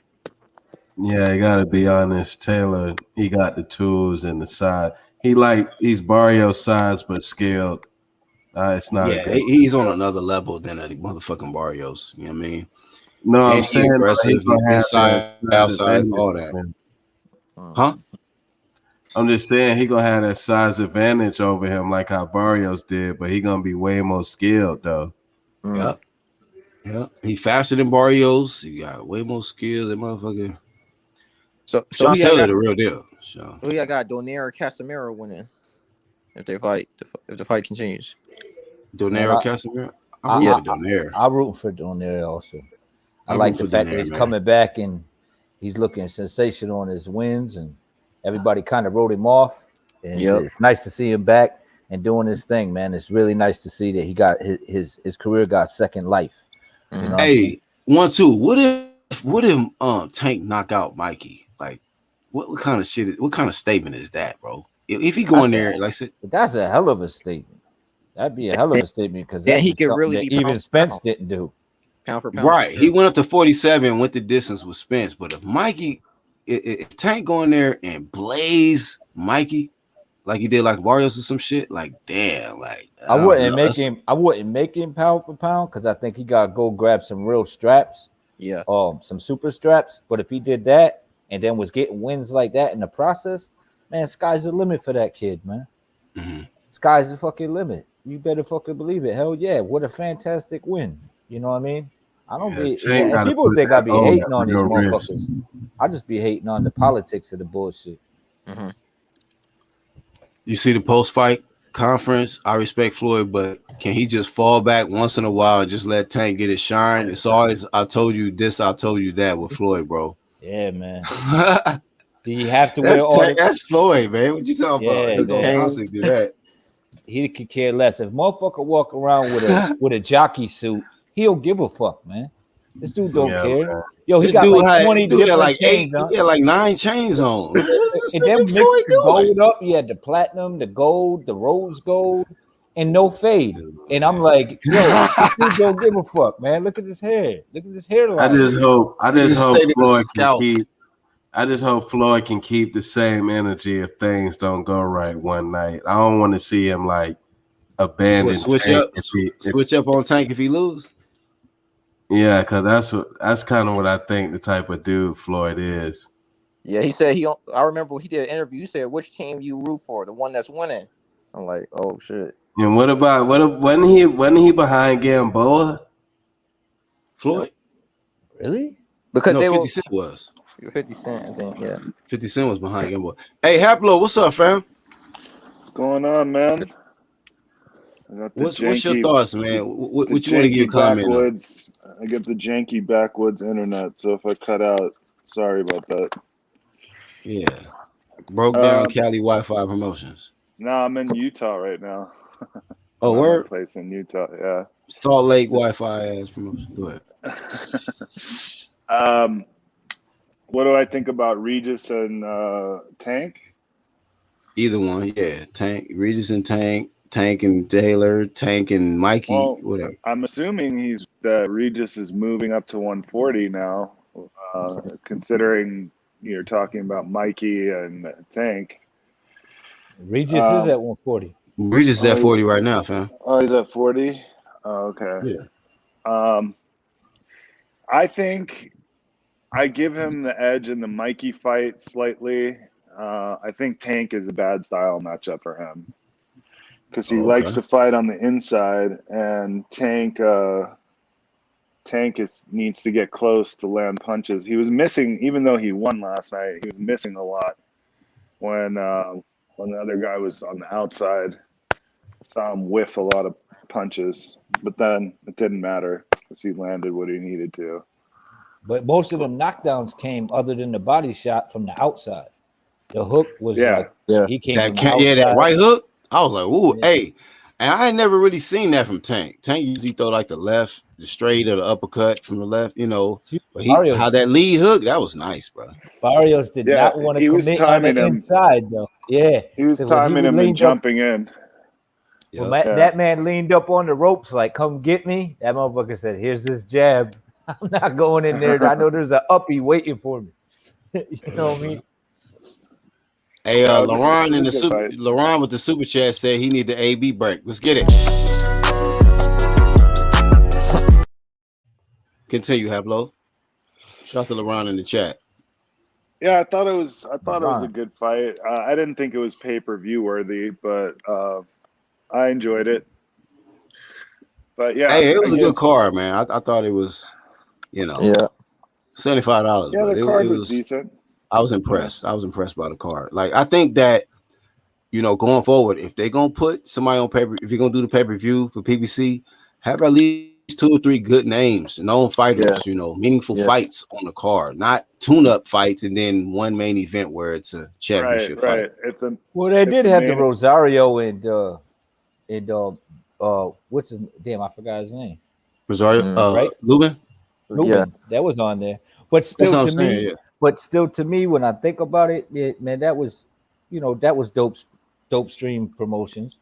You know what I mean? I wasn't paying for that shit, but I do pay for certain shit, and you know what I mean. I probably would have paid for the Nakatani fight because at least it looked good on paper. Mm-hmm. That was a better fight, in my opinion, on paper. Yeah.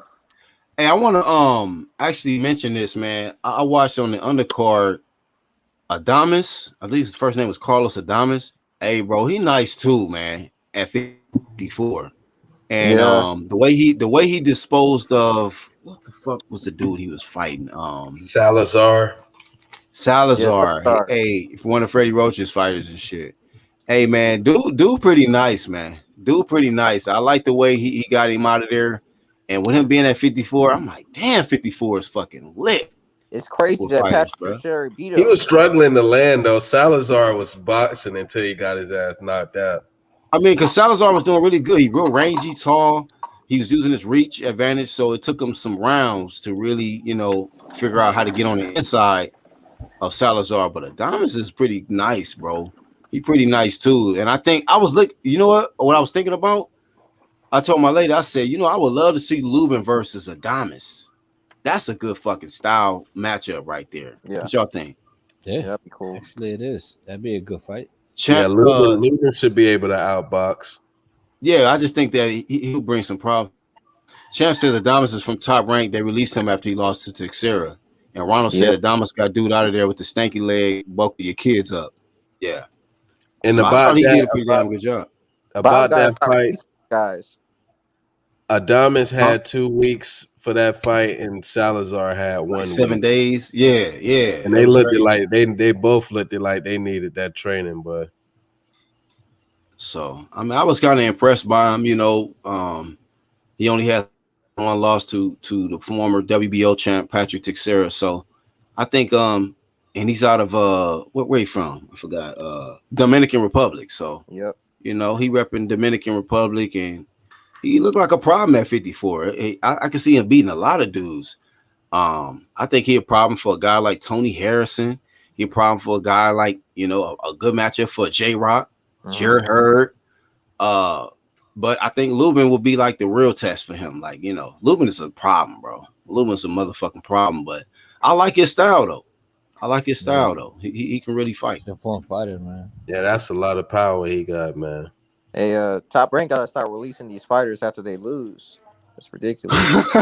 They getting rid of him after they lose, bro. Yeah, he got rid of Elvis. That Elvis dude.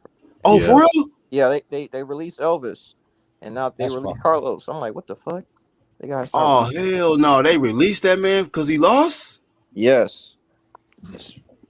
That's shit. some fucked up shit, bro. That's a good ass fighter, man. He just, this wasn't his night. That's fucked up. He could be the future of 54, but he needs to fix his gas tank. Did Adames gas out to you? I didn't see.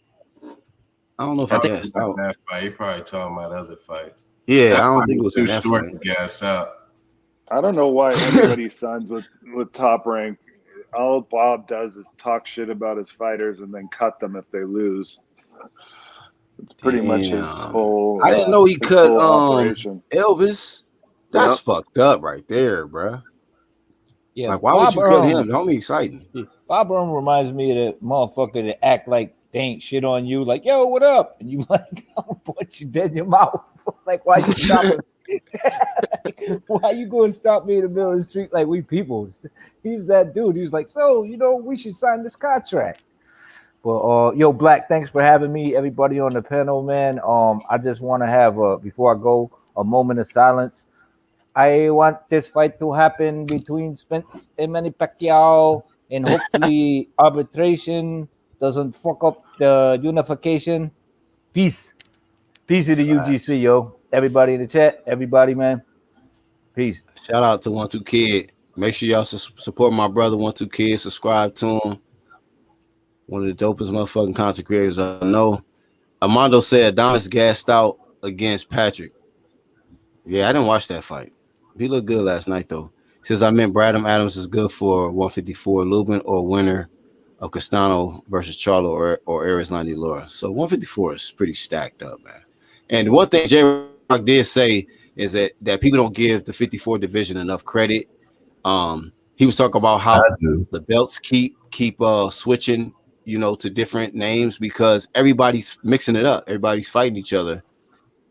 And so that's one thing about it. 54 has been on some big champ shit. But what you saying, Groundhog? You say you've been definitely giving them they props? Yeah, they real fan. That's a fan-friendly division right there. Yep. Everybody should tune in at 154. I like Brandon Adams. I liked him since I seen him win the Contender. I thought Brandon he did Adams? a really good job. Yeah, I liked him. I thought he did well against Charlo. I thought he gave him a tough fight. That was a good fight. It was pretty close, in my opinion. Yeah, he didn't get But stopped. that was in at that, 160. That was at 160 though. So I think at 154 he could do some damage. It's a strong dude, man. Very athletic, strong dude. Yeah. Let me see. Did we miss any fights from last night that we didn't cover? We talked about the Loma fight, Adames, Lubin, of course, Tank. Who else, man? Who will get the flame of shame last night? Anybody get a flame of shame that y'all want to give from over the weekend, or is this a bunch of flame of fame? What's going on? Nah, I mean they. I mean, No criticisms from last night. I mean, besides the matchmaking and stuff, not really. Not the fights last night. All the fights was great. Okay, no complaints last night. Well, then that's a great weekend, then. Shit, because I Yeah, don't really have no flame of shame to give nobody. Yeah, I already said everything I wanted to say about Tank and all that shit. So shout out to Groundhog Sports Nation, giving his comments today on all the fights. Like I said before, I think that this is a great year for boxing. Boxing is lit. A lot of undisputed matchups, a lot of unifications, and I don't know what's going to happen. Like y'all said, y'all mentioned, was that you, Boxing Learner, that mentioned that because of the Conor McGregor promotion shit, that is potentially could mess up the Errol Spence fight between Errol and Manny. So we're gonna have to see what's going on with that. It's my first time hearing this, so hopefully everything goes What through. happened with that? I didn't hear that. Okay, so the Manny signed with Conor McGregor's management, and they were trying to get the fight with Mikey. With Conor first, but then Conor got knocked out, so they tried to get the fight with Mikey, and they tried to do a deal with the Zone to have a couple of fights over there, and one of them was Mikey. But then Manny decided to do another thing and fight Errol Spence, and now they're talking about trying to stop that fight from happening. Damn. So Manny has a history of winning arbitrations, though. I mean, he got the Floyd thing where he was defamation thing, and then he also, at the beginning of his career, I don't know if you guys remember, he signed to both Golden Boy and Top Rank,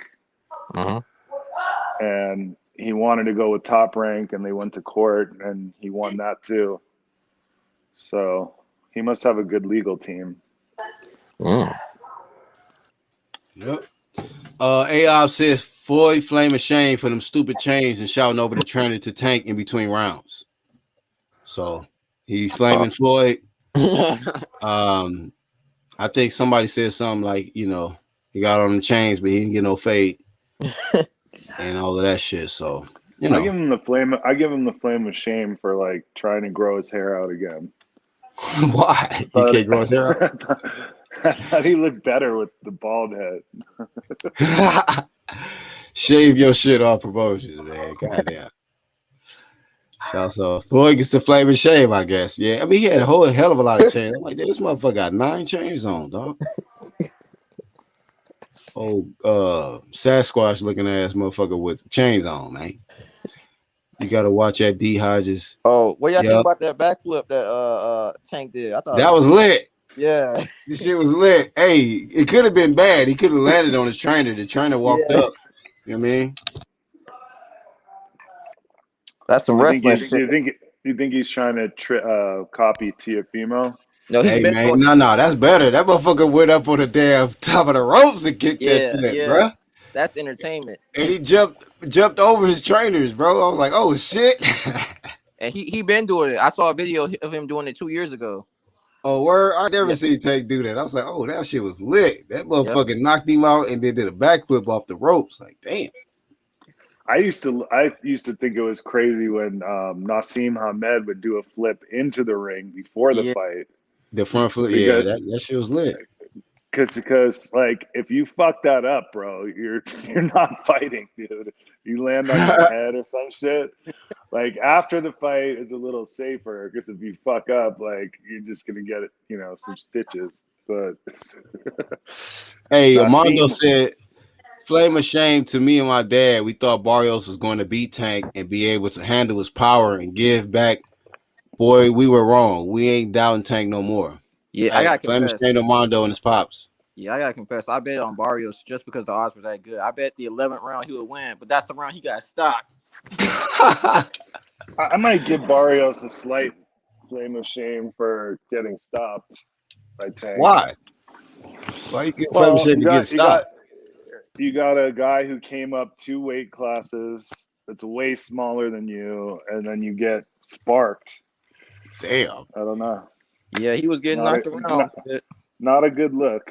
Hey, what about Flame of shame for ducking Regis at 40, but accepting the Tank fight, Tank the little fight. guy coming Yeah. up? Did he get Flame of shame for that? And then it backfiring on his ass? Yep.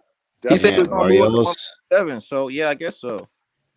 He was chasing the money and he got embarrassed. He got his payday. Got his period. You earned your paycheck. But he's also got some highlight knockdowns. Oh well. Hey, what does he do from here, Hablo? Does he go up now, or do he try to hang around, man, and keep getting targeting 30-pounders coming up? I think. I don't know if going up is a good idea since such a smaller guy from 130 beat your ass. Yeah. I don't know how well he would fare at 147. Wow, dude, that's a gang of killers, bro. He should stay away 47. from that. Stay What about him? Go up and fight Limpinets. Fuck it. Go ahead, fam. Limpinets, okay, but if he went up against any of the top guys, I think he loses to Virgil Ortiz. I think he loses to Crawford, obviously. I think he loses to Spence. Porter. Pacquiao. Keith. Porter, probably. I'm not sure about Keith. Probably What? Keith, too. Keith will beat the hell out of dude. What you talking about? Keith just, I don't know. There's a big question. Motherfuckers losing hope in Keith. What's going on with Keith Thurman? I Nobody believe in Keith no more, man. Once upon a time, Thurman. Yeah, once upon a time. Thurman. Nobody believe in Keith no more. They picking Barrios over Keith now. He just took that long ass layoff, and he seems like he in too deep in the pussy, man, to get that to get confidence. Damn. He got married. He got a kid now. Damn. So when you have kids, your goddamn stock points get lowered. No, I'm just saying it's that he's been a thing with him. This is the I second don't think it's time the kid so much as I don't think it's the kid so much as like the time off, bro. And he kind of lost that edge that he loved to eat he too. Was that guy. Yep. He was that dude who would come out and storm your press conference, yell at you, like try to force fights. And now he's sort of mellowed out. He's become this mellow Tibetan flute playing Keith Thurman. Yeah, I mean Keith is whatever. Oh, Ronald Finkley back. But Armando said all these doubts we had about Tank is like Tank punched us in the mouth. He definitely fixed the gas tank. What y'all think about his gas tank? Oh, I thought it was excellent, this fight. I'm gonna keep it real. I had no complaint. I didn't see him gas out or nothing. Dog, did you see the eyes light up when he smelled blood in the 8th, in the 6th, or the 7th? Like, Tank was on point, bro. Yeah, I'm not taking that from him, yo. That dude was like focused, yo. You could tell he's a complete boxer. Yeah. It was sick, bro. I respect Tank now, yo. The Gameboy fight kind of exposed him a little bit, but he got me back in his corner because guess what? Anybody at 135, you got to come get your fucking payday.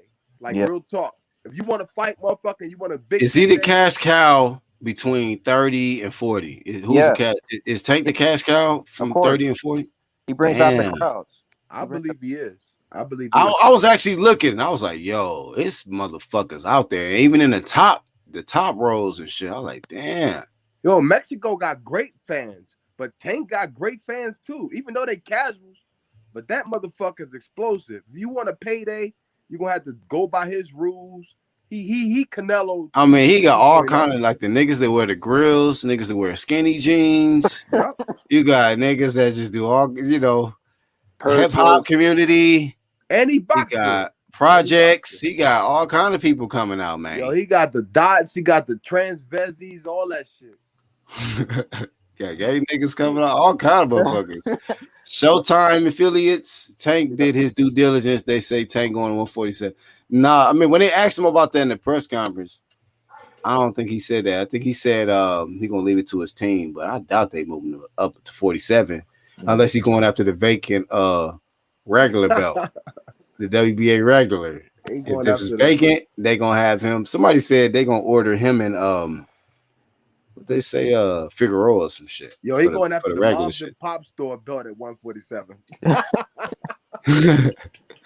People don't give I enough heard, credit to Tank. His ring IQ is insane. After that performance, I definitely want to see Tank versus Loma. Oh no, I don't know about that, but yeah, that'll be a good Tank ass versus fight. But Loma. he already Tank avoided versus that fight. Loma is been a long time coming, bro. Yeah, he already kind of avoided that fight. Let's be real. Tank avoided that fight already. So That was you a know, duck I don't for think anything sure. will change now. Haplo, you see the Loma's still fights a last night, problem. Haplo? Like I don't hate on Loma. Loma's a fucking problem, bro. I'm just curious who you gonna fight next though. That's what that gets my mind. I'm like, who is he possibly gonna fight What was next? that, Ronald? Did you ask Yeah. me something? No, I was saying that you see all of the fights last night. I did not. I was on a plane. Loma. Shit, I wouldn't be surprised if Tank moved up to Again, can you 47 hear to me? fight Jamal James. Hello. I know you breaking up a little bit. Man. I know Jamal James is 6'2", but I definitely see Davis closing that distance and chopping him down. Jamal James.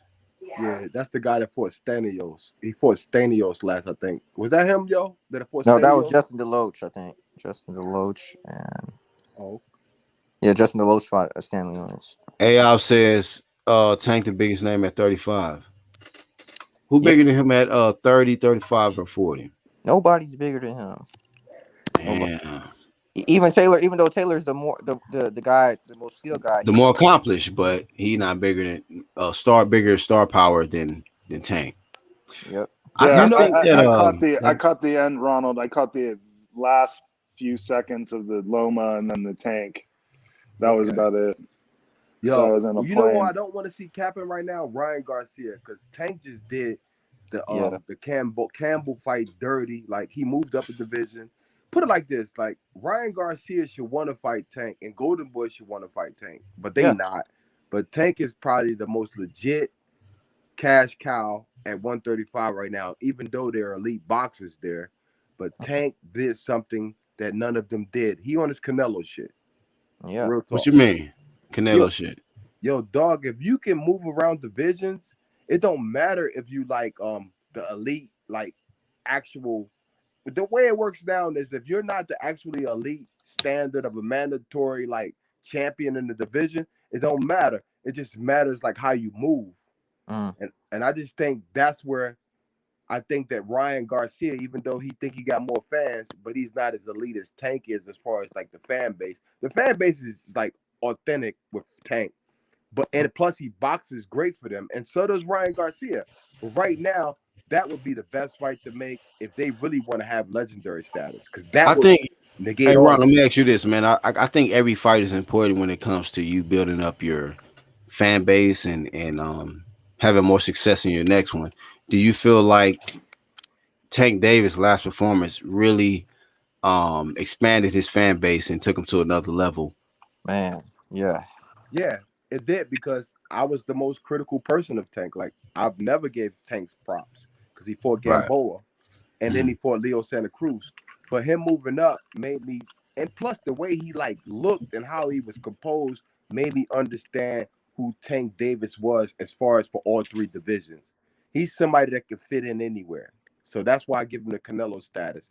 He's a complete boxer who can make your fucking day, or he can fucking, he can ruin your fucking career. It's some real shit. Like he's the cash cow right now. As far as like if he can make you famous, or you can fucking just fall by the wayside. And Yeah. Ryan Garcia is in the headlights right now. To me, I feel like Ryan's in his headlights right now. That's the fight they should make at 135. But Ryan won't take it. I don't think he'll take it.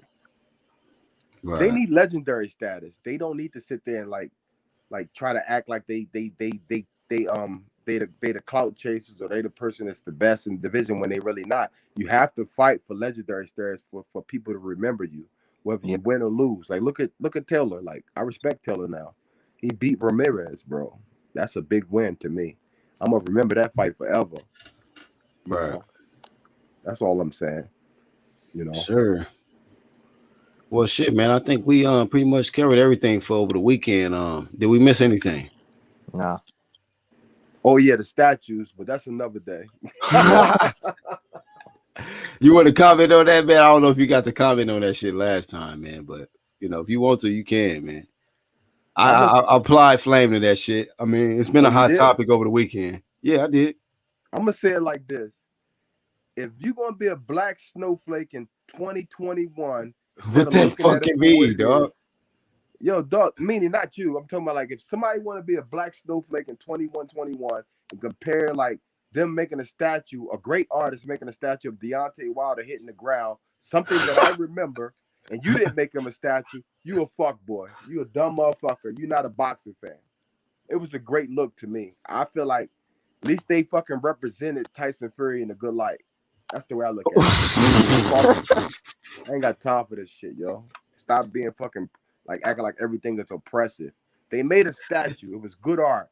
A great fuck everything, yo. Fuck all this dumb shit. Super chat shit. Get the fuck out of here. These fucking super chat gangsters, predators, oppressing motherfuckers. Fuck out of here. Stop being a bitch. It's boxing. Said it was good art. And that's a body. Fuck them. Shout out to Ronald. God damn. Flame. Everything snowflake now. Shit. Fuck out of here. Yeah. Don't you remember that shit, though? That's how he fell. That was a good ass. Whoever made that statue is a beast. I'm gonna keep it 100. Fuck the dumb shit. That's a bad motherfucker, yo. Hey man, look at this shit. But Ricky Fatton in the middle of this shit. Instigate. This motherfucker instigate when he motherfucker got flatlined by Pacquiao. Yeah, that motherfucker got check hooked into the corner by Floyd. Yup, Get his bitch ass out the middle. The turnbuckle. Ricky hadn't seen his days of America. And now Tyson Fury and Deontay Wilder seen his days of fucking UK. That's how that shit works. Fuck all that dumb shit. It's a fight. It's competition. You know, Diesel, bro. Get better. Right. Get your skills up. Yep. Fuck that shit. Fucking sensitive ass. Step your game up promotions, Ronald Finkley. God damn. Yo, dog, it's a beautiful day. I'm about to go out here and enjoy this beach. Shout out to UGC Flame. And we in this bitch. Let's get it. Worldwide.